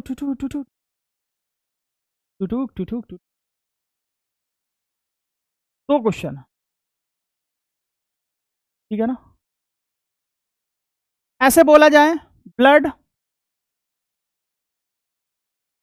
इन डाइल्यूट सॉल्यूशन, ठीक है, या बोला जाए ब्लड इन कॉन्संट्रेटेड सॉल्यूशन। जब बेटा ब्लड बोलना डाइल्यूट सॉल्यूशन यानी कि ब्लड की कंसंट्रेशन ज्यादा मानना है, ब्लड की कंसंट्रेशन को ज्यादा मानना है, ब्लड की कंसंट्रेशन को ज्यादा मानना है। जब बोला जाए ब्लड इन कंसंट्रेट सॉल्यूशन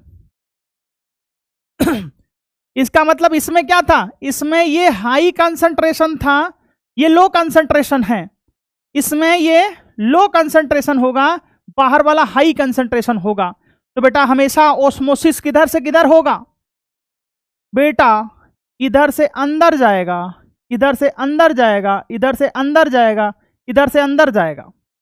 इसमें किधर होगा, लो से हाई जाएगा, बाहर की तरफ, इधर बाहर की तरफ, बाहर की तरफ। इसमें होगा एक्सोऑस्मोसिस, ठीक है सर।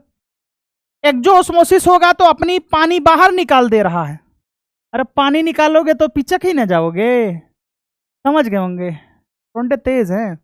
पानी निकालोगे तो पिचक जाओगे, तो पिचक गया ये भी, यानी कि कैसा हो गया, श्रिंक हो गया। क्या हो गया, श्रिंक हो गया। अब एंडोस्मोसिस होगा, एंडोस्मोसिस क्यों, अंदर की तरफ जा रहा, एंडोस्मोसिस होगा। आज का लेक्चर बहुत ही बेहतरीन लेक्चर है तो फूल जाएगा। अब अंदर की तरफ अगर कुछ डाल रहे हो तो फूलेगा ही ना। बात समझो, कोई चीज अंदर की तरफ डाल रहे हो, ऐसा मान लो कि कोई भी एक बॉल ले लो और उसके अंदर आप क्या कर रहे हो, ढेर सारे चीज भरे जा रहे हो, भरे जा रहे हो, भरे जा रहे हो, तो स्वेल करेगा, स्वेल करेगा, स्वेल करेगा मतलब फूलेगा। ठीक है ना। अब कुछ लोग इतना गोल गोल हो गया कि वो फील ही ले रहे होंगे। अरे रुको जरा, सब्र करो, तुम्हारा भी समय आएगा। तुम्हारे हाथों में भी लड्डू होगा और तुम्हारे हाथों में भी बहुत सारी चीजें होंगी। बस सही समय का इंतजार करो, 6 महीना दबा के पढ़ लो, अल्लाह दुनिया तुम्हारी हो जाएगी। और बेटा जो चाहोगे, जिस पे हाथ रख दोगे, सामान होगा, वस्तु होगा, मनुष्य होगा, इंसान होगा, वो तुम्हारा हो जाएगा। इतना याद रखना लाइफ में, जिस चीज पे हाथ रख दोगे वो तुम्हारा हो जाएगा। बस 6 महीना लगाओ तो जोर, मजा आएगा दोस्त। और बेटा दुनिया ऐसे थोड़ी तुम्हारी होगी, उसके लिए कुछ जतन करना पड़ेगा। पढ़ तो सब रहे हैं, 22 लाख लोग पढ़ रहे हैं, लेकिन तुम्हारे जैसा जो डेडिकेशन होगा, जो यहां तक वीडियो देखने आया है, इसका मतलब वो डेडिकेटेड है। मैं उनके लिए बोल रहा हूं, तुम्हारा सिलेक्शन होने वाला है, छोड़ना नहीं, किसी के बहकावे में मत आना।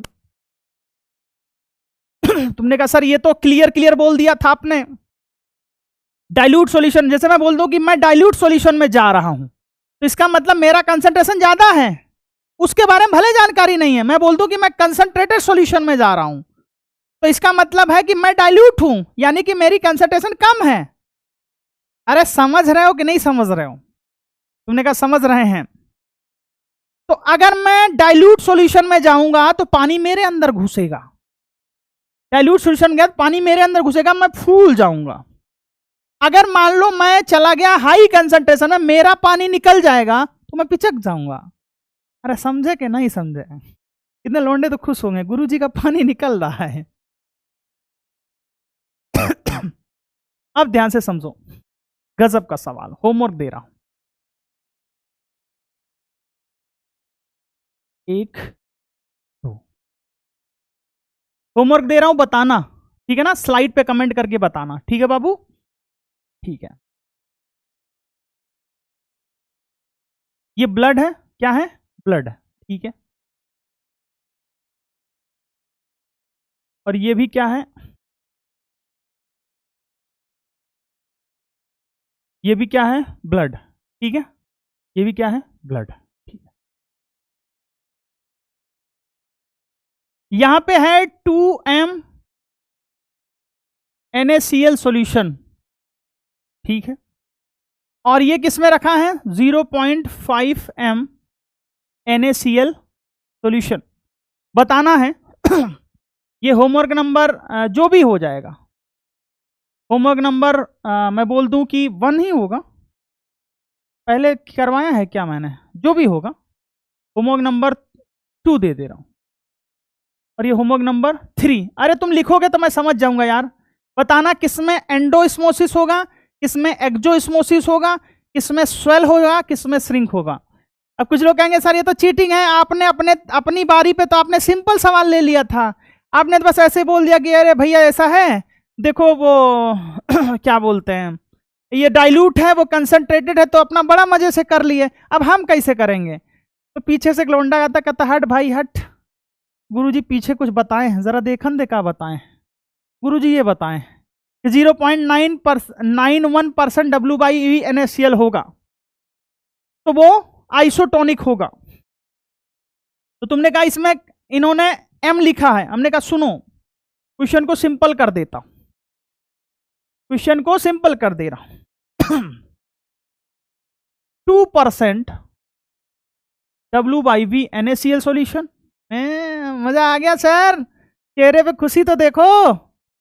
Percent W/V NaCl। तुमने कहा सर अब तो हम कंपेयर करा ही लेंगे, 0.91 से बड़ा 2 है, 0.91 से छोटा 0.5 है।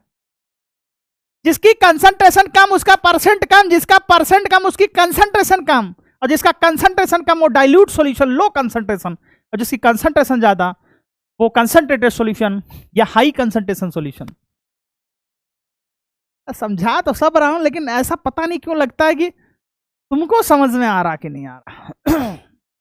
आ रहा है, ठीक है। नहा धो के पढ़ाई किया करो और डेली नहाया करो यार ठंडी में, ठीक है ना?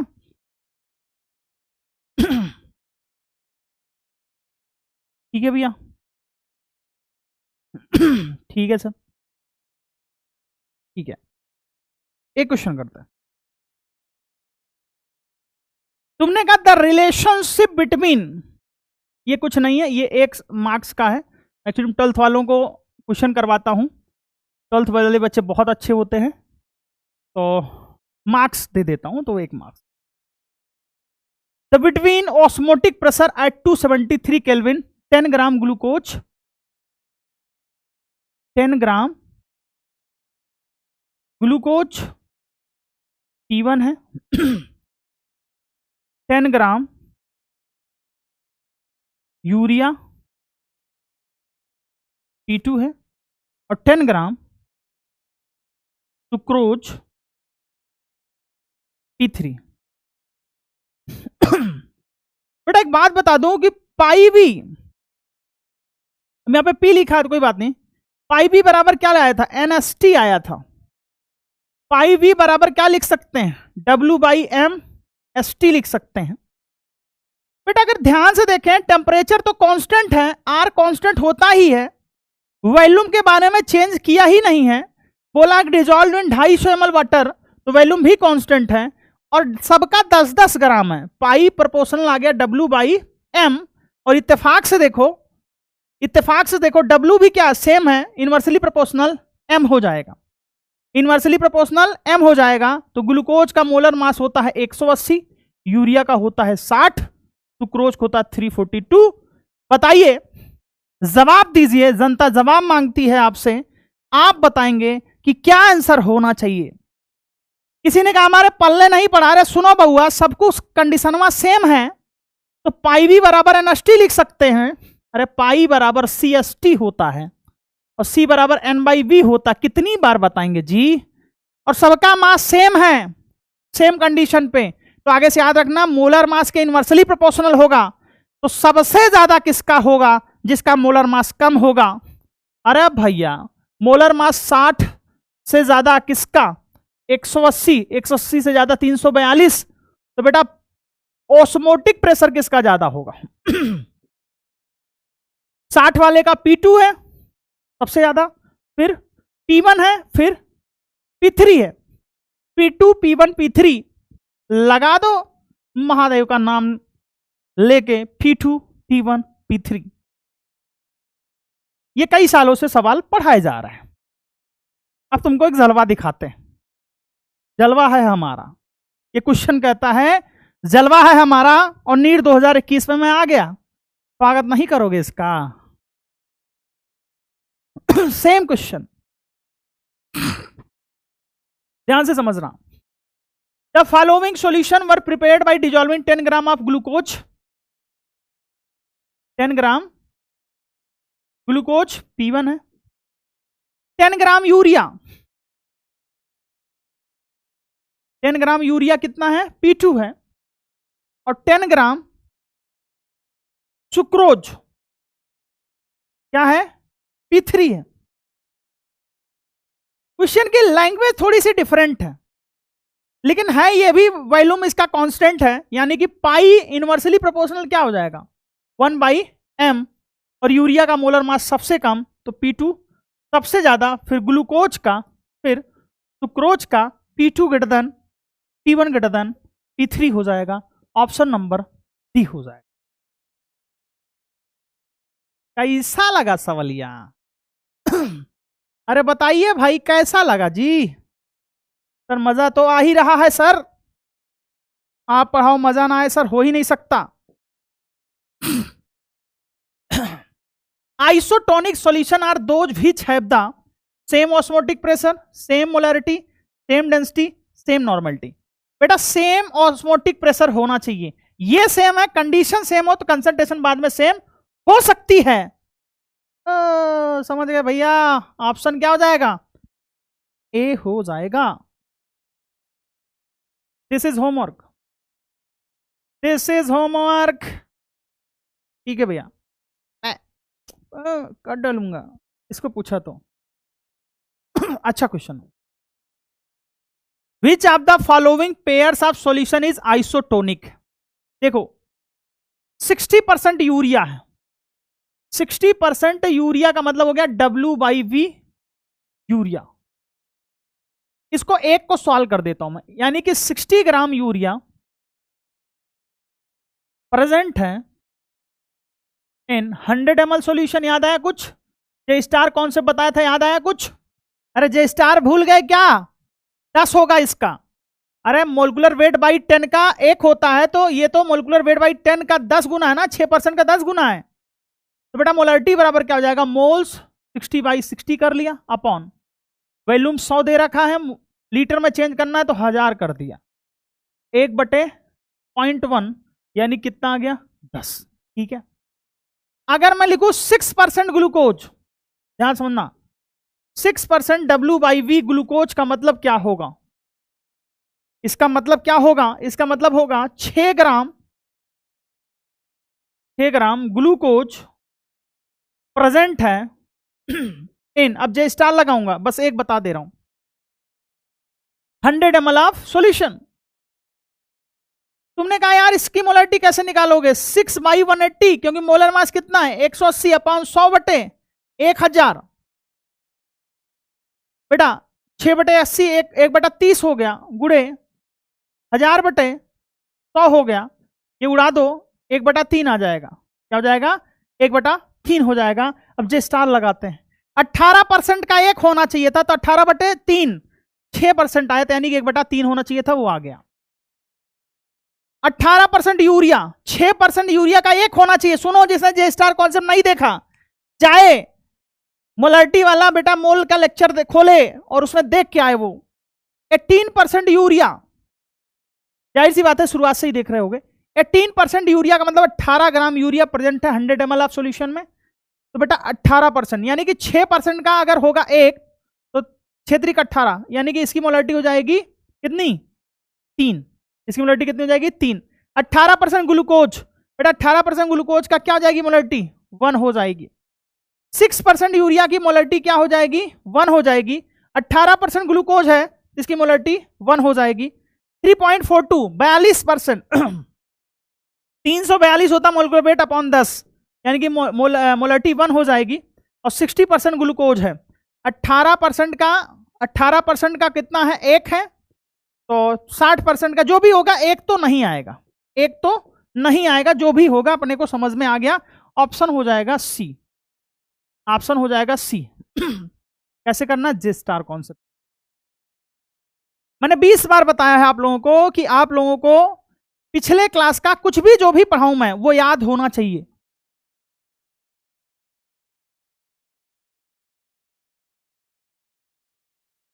भैया बाबू सभी लोग जाके देखो एक बार, जो लोग नए हैं वो बिल्कुल देखें। मतलब ये चीज देखो इतने टफ से आ रही है, एक लाइन में एक चुटकी में बता दिया, प्यारे बच्चों को समझ में आएगा। कमेंट करना, जाके रिवाइज करो।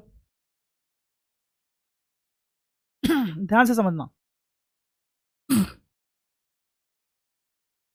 इन रिवर्स ऑस्मोसिस क्या सही है? Pressure greater than osmotic pressure is applied on solution side, सही है। स्लाइड नहीं, साइड। अरे यही तो डेफिनेशन थी उसकी। Water molecules moves from solution side to solvent side, सही है। उल्टा चलता है ना इसमें। सेलुलोज एसीटेट फिल्म, मैंने बोला था कुछ देर पहले, एनसीईआरटी में भी लिखा है, is used as membrane, select the correct statement. तो तीनों सही है, तो तीनों सही है, तो ऑप्शन बी हो जाएगा, ऑप्शन बी हो जाएगा। और एम्स 1998 में भी ऐसा सवाल एक आ चुका है, लेकिन नीचे वाला शायद उस ऑप्शन में नहीं था मेरे भाई। रिवर्स ऑस्मोसिस ऑस्मोसिस का एकदम जस्ट अपोजिट होता है। रिवर्स ऑस्मोसिस ऑस्मोसिस का जस्ट अपोजिट होता है।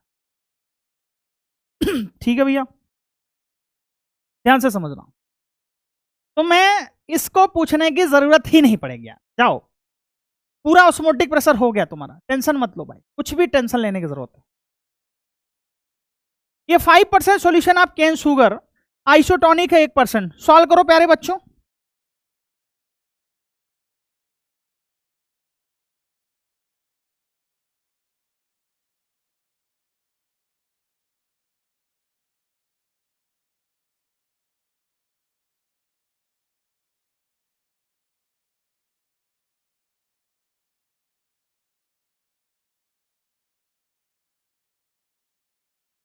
कैलकुलेट करो, कैलकुलेट कर लिया। A 5% solution of cane sugar is isotonic with 1% solution of a substance X, the molecular mass of X. बेटा आइसोटोनिक है तो कंसंट्रेशन बराबर होना चाहिए, ठीक है भैया। मोल्स बाई वॉल्यूम बराबर होना चाहिए, तुमने कहा भैया वॉल्यूम तो बराबर ही होगा, एक जैसे सॉल्यूशन है। तो बेटा मोल्स क्या हो जाएगा, W बाई मोलर मास इसका और W बाई मोलर मास इसका। 5% का मतलब हो गया 5 ग्राम प्रेजेंट है 100 ml में। 1% का मतलब हो गया कि 1 ग्राम प्रेजेंट है 100 ml में, ठीक है भैया। आ गया सवाल। 5/342 बराबर 1 नहीं पता तो x मान लो। तो बेटा x बराबर क्या हो जाएगा 342/5 और 6 पंचे 30, 8 6 48.4, 68.4 क्या हो जाएगा 68.4 हो जाएगा। चलिए एक और क्वेश्चन करते हैं। मान लीजिए कभी ऑस्मोटिक प्रेशर निकालना हो तो वो तो बड़ा आसान है। क्वेश्चन है find osmotic pressure of 6% urea solution at 273 और 17 27 degree centigrade, at 27 degree centigrade. बेटा पाई बराबर क्या हो जाएगा N/V/RT। तुमने कहा R क्यों लिख रहे हो, S लिख दो, ST, ये C है, ठीक है। 6% यूरिया सॉल्यूशन है। तुमने कहा सर इसकी तो हम पर कंसंट्रेशन रख देंगे ना, तुमने कहा रख दो, TST रख दो। तो बेटा 6% यूरिया सॉल्यूशन हो जाएगा 6 ग्राम यूरिया प्रेजेंट है कितने में 100 ml सॉल्यूशन में। जे स्टार लगाओ, मोलरिटी बराबर क्या हो जाएगी 6/60। जे स्टार से तो 1 आ गया, इससे भी देखो 1 ही आ जाएगा। अरे मोल अपॉन वॉल्यूम तो 0.1/0.1 कितना हो जाएगा 1, ठीक है भैया। तो पाई बराबर हो जाएगा 1 इंटू एस की वैल्यू 1/12 रखो, 0.0821 से अच्छा है 1.12 रखो, इंटू 27 डिग्री सेंटीग्रेड है। टेम्परेचर को 273 + 27 करके लिखना, एक एक लाइन बता रहा हूं, कोई शिकायत नहीं करेगा, वो बता दे रहा हूं। इंटू 300 बेटा पाई बराबर क्या हो जाएगा 3/12, 12 दूनी 24, 12 पच्चे 60, ठीक है। 25 ATM क्या हो जाएगा 25 ATM हो जाएगा। ये बात आप ध्यान से समझ लीजिए मेरा भाई, ये बात आपको समझ में आ गई तो एक होमवर्क मैं दे रहा हूं एक क्वेश्चन में होमवर्क दे रहा हूं, ध्यान से समझना, परेशान मत हो। तुम्हें लग रहा होगा तेज पढ़ा रहा हूं, बहुत सिंपल पढ़ा रहा हूं बाबू, बहुत सिंपल पढ़ा रहा हूं। फाइंड ऑस्मोटिक प्रेशर, इससे ज्यादा तुम्हें PYQ में सवाल नहीं मिलेंगे और ना ही पूछे जाएंगे। Osmotic pressure of 5% cane sugar at 17 degree centigrade, ठीक है। आपको इस पे बताना ठीक है भैया। सुनो जरा, परेशान मत हो, कल हम साथ में इसको खत्म करेंगे और समरी लेक्चर भी दे देंगे। ऑस्मोटिक प्रेशर बहुत सफिशियंट है ऑस्मोटिक प्रेशर सफिशियंट है। अब हम आगे बढ़ते हैं। अब सुनो ध्यान से, अब तुम्हें इलेक्ट्रोलाइट के बारे में पता होना चाहिए। सब्सटेंस 2 टाइप्स के होते हैं, ध्यान से समझना। सब्सटेंस 2 टाइप्स के होते हैं, एक होता है नॉन इलेक्ट्रोलाइट जिनका डिसोसिएशन नहीं होता है, और एक होते हैं इलेक्ट्रोलाइट। ये हम आयनिक में बहुत डिटेल में पढ़ेंगे। पुराने नॉलेज के हिसाब से, पुराने नॉलेज के हिसाब से आपको पढ़ना है इसमें स्ट्रॉन्ग इलेक्ट्रोलाइट।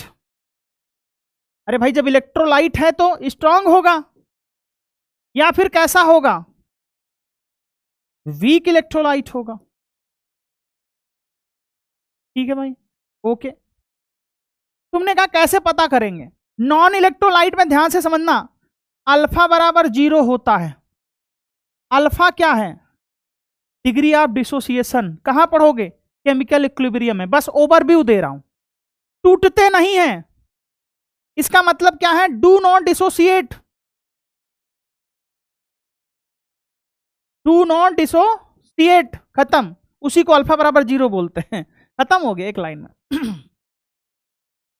इलेक्ट्रोलाइट है तो अल्फा डज नॉट 0 होगा, अल्फा डज नॉट 0 होगा, यानी कि ये डिसोसिएट होंगे। स्ट्रॉन्ग इलेक्ट्रोलाइट है तो अल्फा बराबर 1 होगा, और वीक इलेक्ट्रोलाइट है तो 0 से अल्फा 1 के बीच में हो। पहले नोट कर लें आप। स्ट्रॉन्ग इलेक्ट्रोलाइट में 100% डिसोसिएशन होता है। क्या होगा? 100% डिसोसिएशन होता है। ये आपको ओवरव्यू दे रहा हूं, आयनिक में फिर से इस पे बात करेंगे, क्योंकि वही तो बताएंगे ना, स्ट्रॉन्ग इलेक्ट्रोलाइट, वीक इलेक्ट्रोलाइट। ठीक है, इसमें जो 100% डिसोसिएशन नहीं होता, 0 से 100 के बीच में होता। स्ट्रॉन्ग इलेक्ट्रोलाइट कौन कौन से होते हैं? सारे salt, all salt. Strong acid, ऐसे का मतलब हो गया स्ट्रॉन्ग एसिड।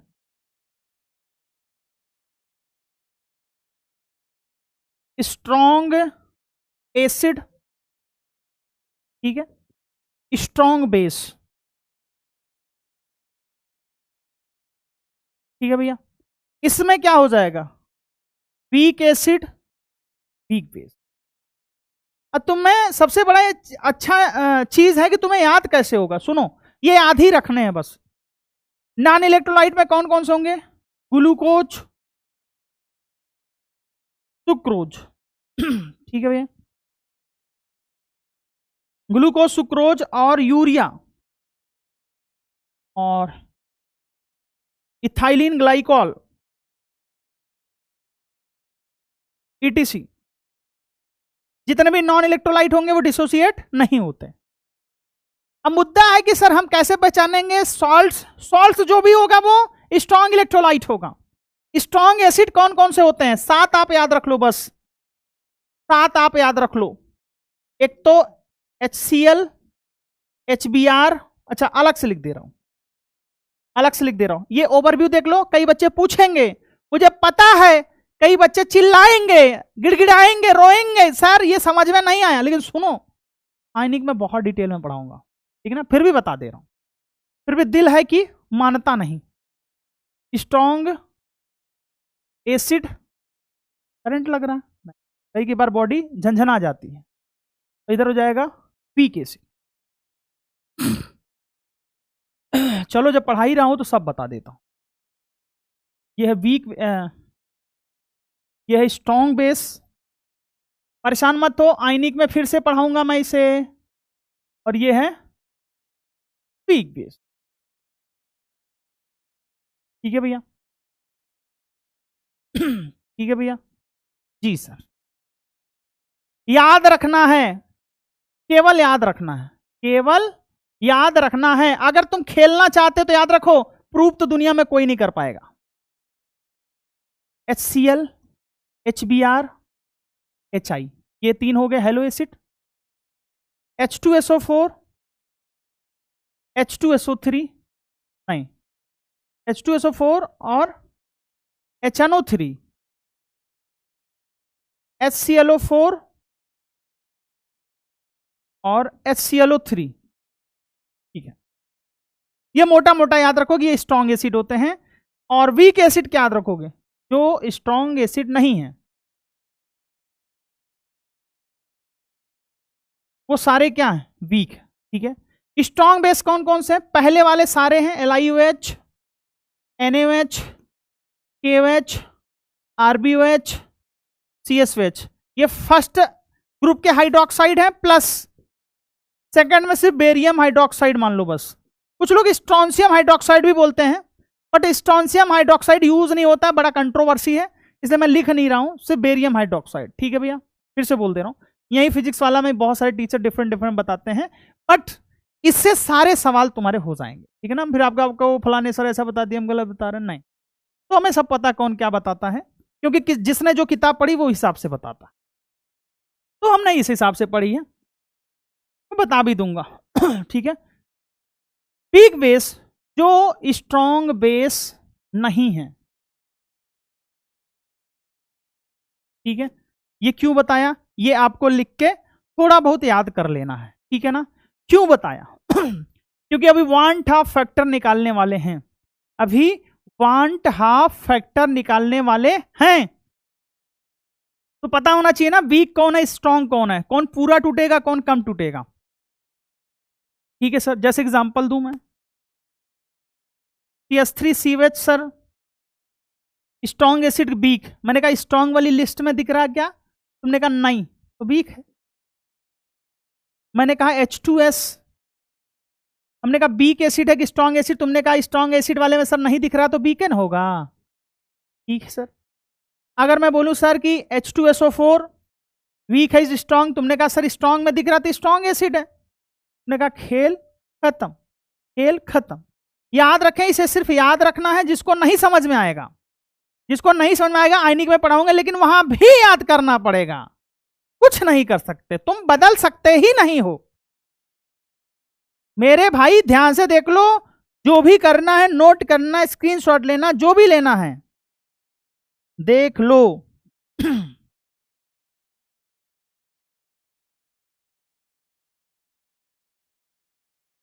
ठीक है भैया, चलो अब पढ़ेंगे क्वांट ऑफ फैक्टर। बहुत छोटा सा, बहुत सिंपल सा, बहुत अच्छा टॉपिक है।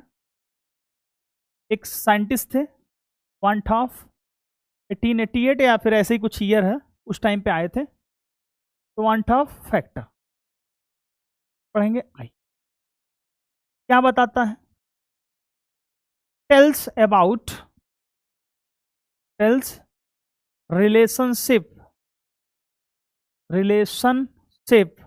बहुत जरूरी है बेटा, about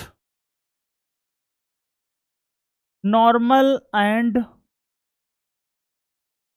abnormal colligative property, normal and abnormal colligative property. 3 फॉर्मूले हैं,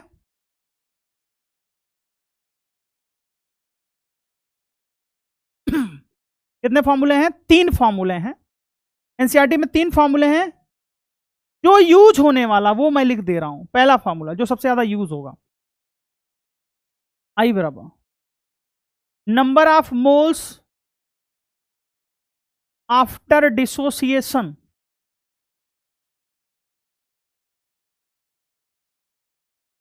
divided by number of moles before dissociation. और जरूरी नहीं है कि डिसोसिएशन होगा, एसोसिएशन हो रहा है तो भी, या फिर जुड़ रहे हैं तो भी। अभी बताऊंगा एसोसिएशन और डिसोसिएशन क्या होते हैं। यह सबसे इंपॉर्टेंट है, जो तुम्हें याद होना चाहिए। ठीक है, ओके सर। दूसरा फॉर्मूला आई बराबर होगा ऑब्जर्व्ड कॉलिगेटिव प्रॉपर्टी। ये एनसीईआरटी में फॉर्मूला दे रखा, मैं अपने हिसाब से नहीं लिख रहा हूं, आपको ये पता होना चाहिए। Divided by calculated colligative property. ठीक है सर, 2 फॉर्मूले हो गए sir. Tells relationship about normal and abnormal colligative property. Abnormal molecular mass था जो ना, उस तो कॉलिगेटिव प्रॉपर्टी जो है वो यूनिवर्सली प्रोपोर्शनल मोलिकुलर मास होता है। तो आई का एक और फॉर्मूला बनेगा, आएगा calculated molecular mass divided by observed बोलेंगे, जिसे एक्सपेरिमेंटल बोलते हैं उसे बोलेंगे ऑब्जर्व्ड मोलिकुलर मास। ठीक है, अभी मैंने एक फॉर्मूला पीछे वाली स्लाइड में लिखा था, आई बराबर colligative property observed divided by colligative property calculated. इस वाले फॉर्मूले से हम कोलिगेटिव प्रॉपर्टी ऑब्जर्व्ड निकाल सकते हैं क्या, आई इंटू कोलिगेटिव प्रॉपर्टी कैलकुलेटेड। ध्यान से समझना, बिल्कुल परेशान मत होना। आई इंटू कोलिगेटिव प्रॉपर्टी कैलकुलेटेड। कल इस पे हम भर भर के एग्जाम्पल करेंगे और आज ही हो सकता बहुत सारे एग्जाम्पल करें। तुमने कहा कि जितने भी ऑस्मोटिक, जितने भी अपने पास फॉर्मूले थे कोलिगेटिव प्रॉपर्टी बदल जाएंगे। हमने कहा हाँ बदल जाएंगे, यानी कि delta P by P nought जो हो जाएगा वो I into mole fraction of solute हो जाएगा। ठीक है सर। दूसरा, डेल्टा टी बी बराबर क्या हो जाएगा, आई इंटू के बी एम हो जाएगा। तीसरा, और सर डेल्टा टी एफ बराबर क्या हो जाएगा, आई इंटू के एफ एम हो जाएगा। आई इंटू के एफ एम हो जाएगा। और पाई बराबर क्या हो जाएगा, आई सी एस टी हो जाएगा। बस ये समझ लो, बाकी आई हमें कैलकुलेट करना ही करना है। कैसे कैलकुलेट कर रहे हैं बता रहा हूं, ध्यान समझना।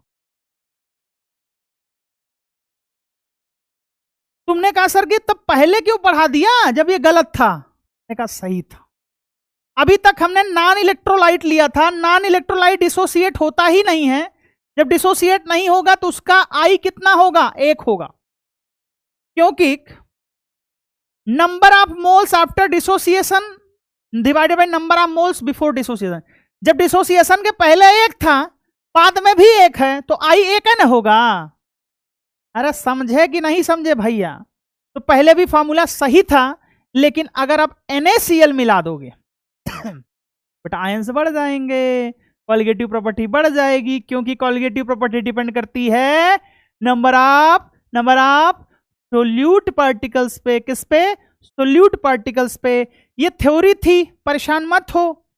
आई का फॉर्मूला है, ये याद करना ही पड़ेगा तुम्हें। ये फॉर्मूला 3 है, तुम्हें याद ही करने पड़ेंगे, कोई तरीका नहीं है। अरे मेरा भाई कोई तरीका ही नहीं है मेरा भैया, मेरे बच्चा।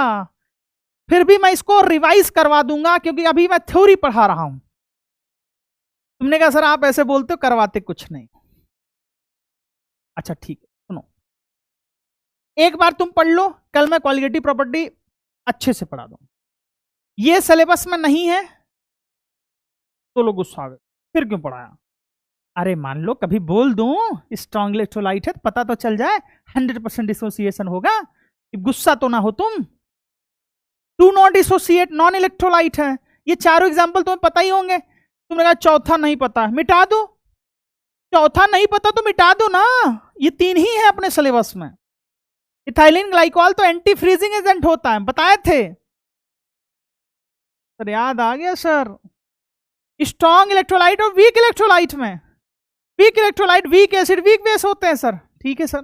स्ट्रॉन्ग इलेक्ट्रोलाइट में सर सभी salt NaCl, KCl, K2SO4, Na2SO4, L2SO4 खोलता है, Ca3PO4, तो जितने होंगे सब। हमने कहा जो कैटायन आयन में टूट जाएंगे वो सारे। क्या बात है सर, सही बता रहे हो सर, सही बोल रहा हूं दोस्त। मजा आएगा, फिर तो मजा आएगा सर। फिर मैंने कहा तुम्हारा दर्द दूर कर दे रहा हूं। ये स्ट्रॉन्ग है 7, ठीक है, 1 2 3 4 5 6 स्ट्रॉन्ग यहां है। 13 याद कर लो, दुनिया के सारे वीक। तरीका ये तो मेरे को पता ही नहीं था भाई, दुनिया के सारे वीक हो जाएंगे अगर मैं इसको याद कर लूंगा। हाँ भैया, अरे मेरे भैया रामैया वास्तवैया, अब ध्यान से समझो अब ध्यान से समझो। फिर आई का फॉर्मूला हमने लिखा, number of moles after dissociation, number of moles before dissociation. Association हो रहा था एसोसिएशन, डिसोसिएशन हो रहा था डिसोसिएशन। आई एक्चुअल में होता क्या, observed colligative property divided by calculated colligative property. ठीक है ना, अभी इसको यूज किया मैंने, कहां पे, यहां पे। तीसरा फॉर्मूला होता है calculated molecular mass upon observed molecular mass. इस पे भी न्यूमेरिकल करेंगे। चिल चिल बाबू, chill chill chill chill chill chill chill chill chill. ये फॉर्मूला नहीं याद रखना है, भूल जाओ, कल हम डिटेल में पढ़ाएंगे। एक बार तुम देख लो, परेशान मत होना प्लीज, परेशान मत होना बाबू, गंदा कमेंट मत करना प्लीज। कल फिर इसे डिटेल में पढ़ेंगे, परेशान मत होना, समरी लेक्चर भी कल देंगे, ठीक? ओके, ध्यान से समझना। अगर मैं बोलूं कि नॉन इलेक्ट्रोलाइट जैसे ग्लूकोज, फ्रक्टोज भी तो उसी के जैसा ना होता है, ग्लूकोज, सुक्रोज, यूरिया, तो इनका बेटा आई जो होगा वो कितना होगा? 1 होगा, क्योंकि इनका डिसोसिएशन नहीं होता, ठीक है सर?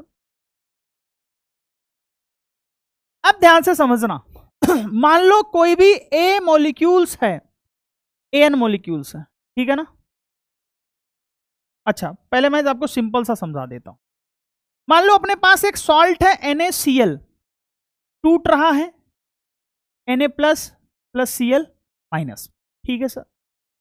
T बराबर 0 पे हमने माना इसका 1 मोल रहा होगा, तो ये 0 0 रहे होंगे, आराम से समझना। तो बेटा T बराबर T पे ये 0 हो जाएंगे, क्योंकि ये पूरा का पूरा डिसोसिएट होगा, और नहीं पता है तो भी मान के चलोगे, अगर अल्फा नहीं दिए पूरा का पूरा डिसोसिएट होगा, तो ये भी 1 हो जाएगा, ये भी 1 हो जाएगा। तो आई कैसे निकालोगे? आई बराबर होगा टोटल मोल्स आफ्टर डिसोसिएशन, तो 0 प्लस 1 प्लस 1, 0 प्लस 1 प्लस 1, ये कौन से मोल्स हैं? ये मोल्स हैं आफ्टर डिसोसिएशन, और इनिशियल मोल कितना था? 1, तो कितना आ गया? 2/1 आ गया, तो यहां पे आई कितना आ गया? 2 आ गया। अब सुनना बाबू, ध्यान से बस देखते जाओ, तुमको खेलना आ जाएगा इसमें, बस थोड़ा सा प्यार मोहब्बत से देखते रहिए। CaCl2 लिखेंगे तो Ca2 प्लस आएगा, प्लस 2Cl माइनस आएगा, ठीक है sir? It's okay sir. Initial मोल मैंने मान लिया 1 है, तो डिसोसिएट होने के बाद 0 लिखेंगे, और ये T बराबर 0 पे रहा होगा, ये T बराबर T पे रहा होगा, कोई भी समय होगा, अपने को क्या लेना देना है? तो बेटा ये 1 मोल से 1 मोल है, तो 1 मोल से 1 मोल बनेगा। अब 1 मोल से ये 2 मोल है, तो 1 मोल डिसोसिएट हो गया, तो ये 2 मोल बनेगा। तो मैंने कहा अच्छा, मोल कॉन्सेप्ट भी लगाना है। जी हाँ, मोल कॉन्सेप्ट भी लगाना है। तो आई बराबर क्या हो जाएगा? अब देखो, ये 0 लिखने का कोई मतलब नहीं है, 1 प्लस 2 आफ्टर डिसोसिएशन, इनिशियल है 1, कितना हो जाएगा? 3। तुमने कहा मैं नहीं मानता, ये तुम बता रहे हो, मैं नहीं मानता, ये गलत। हमने कहा रुको, आओ बताता हूं तुम्हें। मान लो मैंने लिख दिया Na2SO4, डिसोसिएशन किया, बेटा ये टूटेगा किसमें? 2Na plus plus SO4 minus 2, ठीक है? अगर मान लो ये 1 मोल ना लू मैं, कई बच्चा कहा सर 5 मोल लेंगे हम, तो 5 मोल ले लो। T बराबर 0 पे 5 मोल ले लो, तो T बराबर T पे क्या हो जाएगा? 0 हो जाएगा। तो 1 मोल से 2 मोल है, 1 मोल से 2 मोल है, तो 10 मोल बनेगा। 1 मोल से 1 मोल है, तो 5 मोल बनेगा। तो I बराबर क्या हो जाएगा? 10 प्लस 5 अपॉन 5, कितना हो जाएगा? 15/5 = 3 हो जाएगा। तुमने कहा बिल्कुल सही है मेरे भाई, कुछ भी ले लो, ए ले लो, मैं कहता हूं ए ले लो, हटा सावन की घटा, यहां लगाते हैं ए, तो ए से 2a, ये भी हो गया a, इसको मिटा दो, इसको मिटा दो, आंसर 3 ही आएगा। a plus a upon a तो हो जाएगा 3a अपॉन a, कितना हो जाएगा? 3 हो जाएगा। क्या हो जाएगा? 3 हो जाएगा। हमने कहा सर थोड़ा थोड़ा समझ में आ रहा है, आई कैसे निकालते हैं, क्योंकि मेरे भाई ध्यान से समझना, आई के लिए आपको डिसोसिएशन के बाद का मोल पता होना चाहिए और पहले का मोल पता होना चाहिए। तो आओ एक कॉमन रिएक्शन लिखते हैं जो फेमस है। मान लो An है, डिसोसिएट हो रहा है Na में, ये 1 मोल है, ठीक है सर। T बराबर 0 पे मान लो ये A है, T बराबर T पे मैंने मान लिया A माइनस A अल्फा होगा, क्या हो जाएगा? ए माइनस ए अल्फा डिसोसिएट होगा। मान लो पूरा डिसोसिएट नहीं हुआ तो बेटा 1 मोल से n मोल है तो क्या यहां पे Na अल्फा बनेगा कि नहीं बनेगा? नहीं समझ पाए, सुनो जरा। पूरा डिसोसिएट नहीं हो रहा है, थोड़ा सा डिसोसिएट हो रहा है, तो हमेशा याद रखना लिखते कैसे हैं। अगर यहाँ पे a मोल है तो a में से a अल्फा घटाते हैं। कितना घटाते हैं? a में से a अल्फा घटाते हैं। उसके बाद अगर ये 1 मोल से n मोल है तो a अल्फा से Na अल्फा बनेगा। ठीक है सर, समझ में आ गया। तो I बराबर क्या लिखूंगा मैं? a minus a alpha plus Na alpha divided by क्या हो जाएगा? a हो जाएगा। अब ध्यान से समझना, अब ध्यान से समझना। अगर 1 मानते तो भी आंसर वही आता। तुमने कहा सर 1 मान के कर लो, 1 मान के कर लो, आंसर सेम आएगा, परेशान मत हो, 1 मान के कर लो। दोनों तरीकों से सीखो बेटा, दोनों तरीकों से सीखो। 1 माइनस अल्फा एन अल्फा, तुमने कहा हाँ फील आ रहा है ये, तो आई बराबर हो जाएगा 1 minus alpha plus N alpha divided by 1। अब ध्यान से समझना, तो आई बराबर क्या हो जाएगा? आई बराबर हो जाएगा 1 plus alpha into N minus 1। ये एक्चुअली मैं कैसे किया सर? ये कैसे किया? अल्फा को पीछे ले गया, अल्फा को पीछे ले गया तो एन अल्फा माइनस अल्फा हो गया, अल्फा कॉमन ले लिया तो एन माइनस 1 हो गया। क्या हो गया? एन माइनस 1 हो गया। तो आई बराबर क्या हो गया? 1 plus alpha into N minus 1। याद रखना, इसे डायरेक्ट याद रखना भाई। और अल्फा पूछे अगर तो बेटा ध्यान से समझना, आई माइनस 1 बराबर क्या हो जाएगा? Alpha into N minus 1। और अल्फा पूछे अगर तो आई माइनस 1 डिवाइडेड बाई क्या हो जाएगा? एन माइनस 1 हो जाएगा। ये भी एक इक्वेशन है, ये भी एक रिलेशन है, इसके बारे में भी पूछा जाएगा आपसे और बहुत बार पूछा जाएगा। अब ध्यान से समझो, अब ध्यान से समझो, मैं एक सवाल बताता हूं। ये तुमने कहा कि यहां डिसोसिएट होके आ गया। अब ध्यान से समझो, जैसे मैंने बोला कि मैंने सवाल बदल दिया, मैंने बोला कि H2SO4 है, इसका अल्फा जो है वो 50% है। इसका अल्फा कितना है? 50%। तो बताओ कितना होगा आई? ये 2H प्लस SO4 माइनस 2 होगा। बेटा नंबर ऑफ मोल्स कितने हैं? 1 से 3 मोल बन रहा है। 1 से कितने मोल बन रहे हैं? 3 मोल। 2 मोल यहां, 1 मोल यहां, यानी कि यहां पे n की वैल्यू कितनी हो गई? 3 हो गई। अल्फा बराबर कितना हो गया? 0.50। क्यों? 50% है। 50% को अल्फा में कैसे लिखोगे? 0.50 लिखोगे। तो आई बराबर हमने याद किया 1 plus alpha into N minus 1। तो आई बराबर क्या हो जाएगा? 1 प्लस 0.53 माइनस 1, यानी कि आई बराबर क्या हो जाएगा? 1 प्लस 0.5 इंटू 2, ये 1 हो जाएगा, यानी कि 1 1 कितना हो जाएगा? 2 हो जाएगा। कितना हो जाएगा? 2 हो जाएगा। मेथड 2, सर मान लो मुझे फॉर्मूला याद ही नहीं है, मैं भूल गया, मुझे फॉर्मूला याद ही नहीं है, मैं भूल गया, तो मैं कैसे करूंगा? तो बेसिक आपको कॉन्सेप्ट पता होना चाहिए, जैसे पिछले क्वेश्चन में किया था। क्या किया था? ध्यान से समझेंगे। यहां पे 1 मोल लिया, 1 माइनस अल्फा, ये जाएगा 2 अल्फा, ये हो जाएगा अल्फा। अब आई बराबर अगर आपको निकालना है, ये टी बराबर 0 पे 1 था, टी बराबर टी पे 1 माइनस अल्फा, तो बेटा ऐड कर दो 1 minus alpha plus 2 alpha plus alpha, हो जाएगा 1 प्लस 2 अल्फा बाई 1।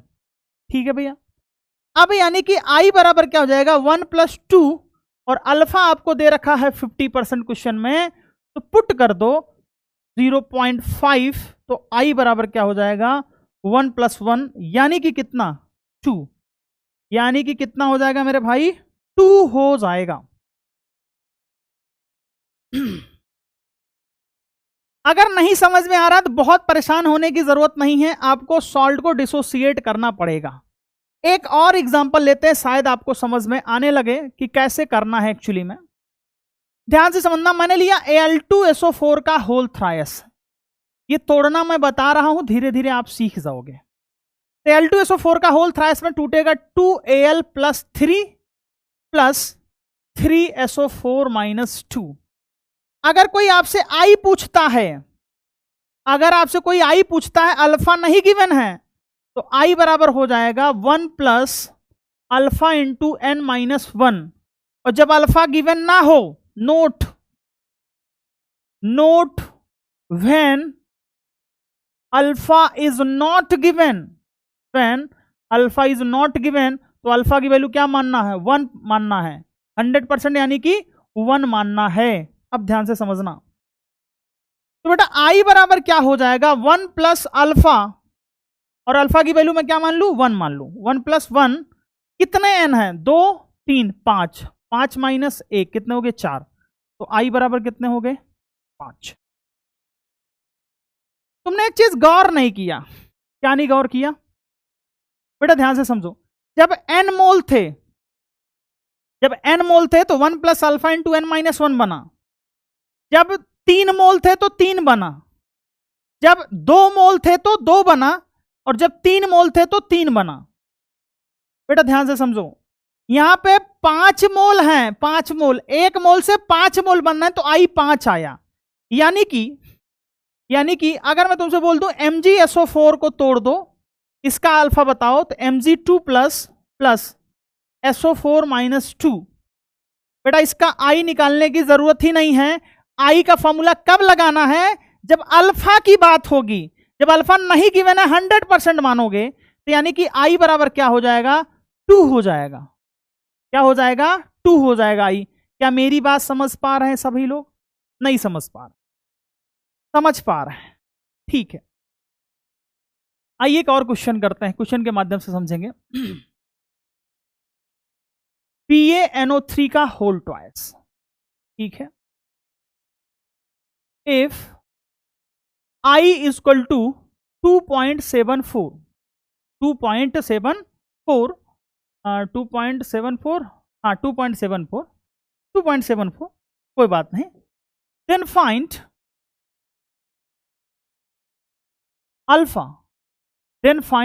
अल्फा, ध्यान से समझेंगे, जिनको अल्फा नहीं आता है वो लिखना सीखें। बेटा BaNO3 होल ट्वाइस है बेरियम नाइट्रेट, तोड़ेंगे, एम्स में आया हुआ क्वेश्चन है, नीट में आया हुआ क्वेश्चन है, जेई में आया हुआ क्वेश्चन है, बहुत ही खूबसूरत सवाल है, ठीक है सर। अल्फा की बात कर रहा है तो पूरा तो नहीं टूटेगा, मैं मान ले रहा हूं 1 माइनस अल्फा, तो ये अल्फा, ये 2 अल्फा, ठीक है।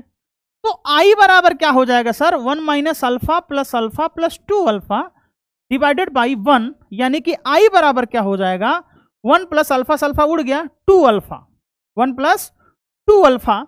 और आप ध्यान से देखो दोस्तों, ध्यान से देखो, आई की वैल्यू 2.74 दे रखी है, 1 प्लस 2 अल्फा, तो एक घटा दोगे तो 1.74 बराबर हो जाएगा 2 अल्फा, अल्फा बराबर हो जाएगा 1.74 बाई 2, और 2 से भाग कर दो, 8 दूनी 16, 0.87, यानी कि अल्फा बराबर क्या हो जाएगा, 87% हो जाएगा। या तो आप 87% बोल दो, या तो 0.87% बोल दो, दुनिया का कोई भी क्वेश्चन कर सकते हैं, बस ध्यान से समझना। क्वेश्चन में 2 चीज समझ, अगर अल्फा नहीं गिवन है तो 100% मानना है, यानी कि अल्फा की वैल्यू 1 माननी है। दूसरी बात, अगर अल्फा गिवन है तो कोई टेंशन वाली बात ही नहीं है, 1 होगा, 1 माइनस अल्फा होगा, जितना मोल होगा उतना अल्फा, जितना मोल होगा उतना अल्फा, कोई कंफ्यूजन नहीं है, कोई भी कंफ्यूजन नहीं है। एसोसिएशन का हम कल बताएंगे, क्योंकि अभी टाइम ओवर हो जाएगा, बस 2 मिनट में आप इसको समझें कि कैसे निकाला हमने। सुने, NaCl से Na प्लस Cl माइनस बना, ये आपको पता होना चाहिए, नहीं पता तो गैस लग गया, 2 आयन है। स्टार्टिंग में 1 मोल हमेशा लेना है, क्योंकि प्रूव करके बता दिया, 1 होगा, बाद में ये 0 हो जाएगा, तो 1 हो जाएगा, तो आई कितना हो जाएगा, 2 हो जाएगा। अब बेटा ये भी स्ट्रॉन्ग इलेक्ट्रोलाइट है, सॉल्ट है ना, जब अल्फा नहीं गिवन है तो 100% मानेंगे, क्योंकि 100% ही होगा, तो बेटा 1 मोल से 0 मोल हो जाएगा, फिर ये 1 मोल 2 मोल बनेगा, इसके हिसाब से, अरे भैया 1 मोल से 1 मोल, तो यहां से 1 निकलेगा तो 1 बनेगा, 1 मोल से 2 मोल तो 2 मोल बनेगा। टोटल मोल कितने हुए डिसोसिएशन के बाद, 3, तो 3/1 कितने आ गए, 3। और डायरेक्ट आपको याद रखना है, अगर तो बेटा जितने मोल बन रहे हैं उतना आई है, जब तक अल्फा ना यूज हो। जैसे 1 मोल से 3 मोल बन रहा है, तो इसका अल्फा कितना, इसका आई कितना हो गया, 3 हो गया सर, कॉन्सेप्ट लगा दिया। अब ध्यान से समझना, ये जनरल फॉर्मूला बताया हमने कि अगर कोई चीज टूट रहा है, डिसोसिएट हो रहा है, इसको बोलते हैं डिसोसिएशन। क्या बोलते हैं, डिसोसिएशन। तो बेटा 1 से 1 माइनस अल्फा, एन अल्फा होगा। आई निकालेंगे total moles after dissociation divided by 1, तो 1 minus alpha plus N alpha हो जाएगा। तो इसको मैं पीछे ले गया, एन अल्फा को उल्टा लाया, आगे लाया, तो अल्फा कॉमन लिया, एन माइनस 1 हो गया। तो आई बराबर हो गया 1 plus alpha minus 1, alpha into N minus 1, ये हमने याद कर लिया।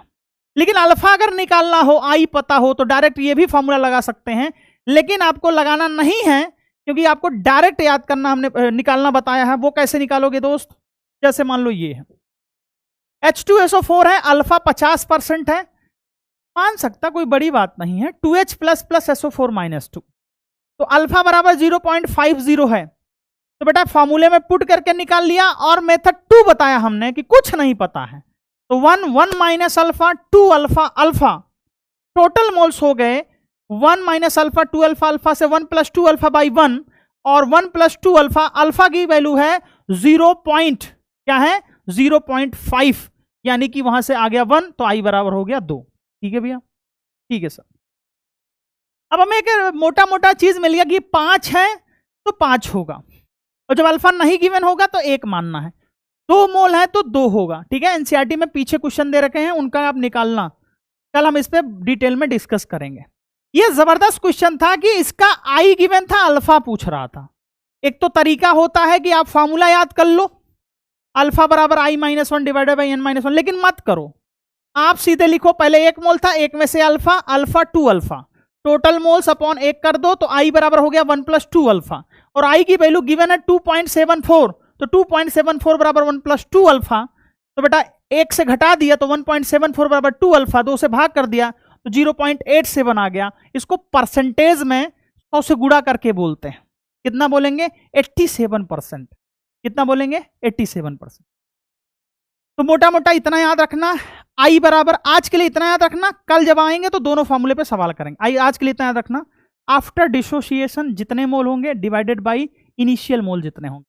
बहुत आराम से, बहुत प्यार से क्वेश्चन सॉल्व करना।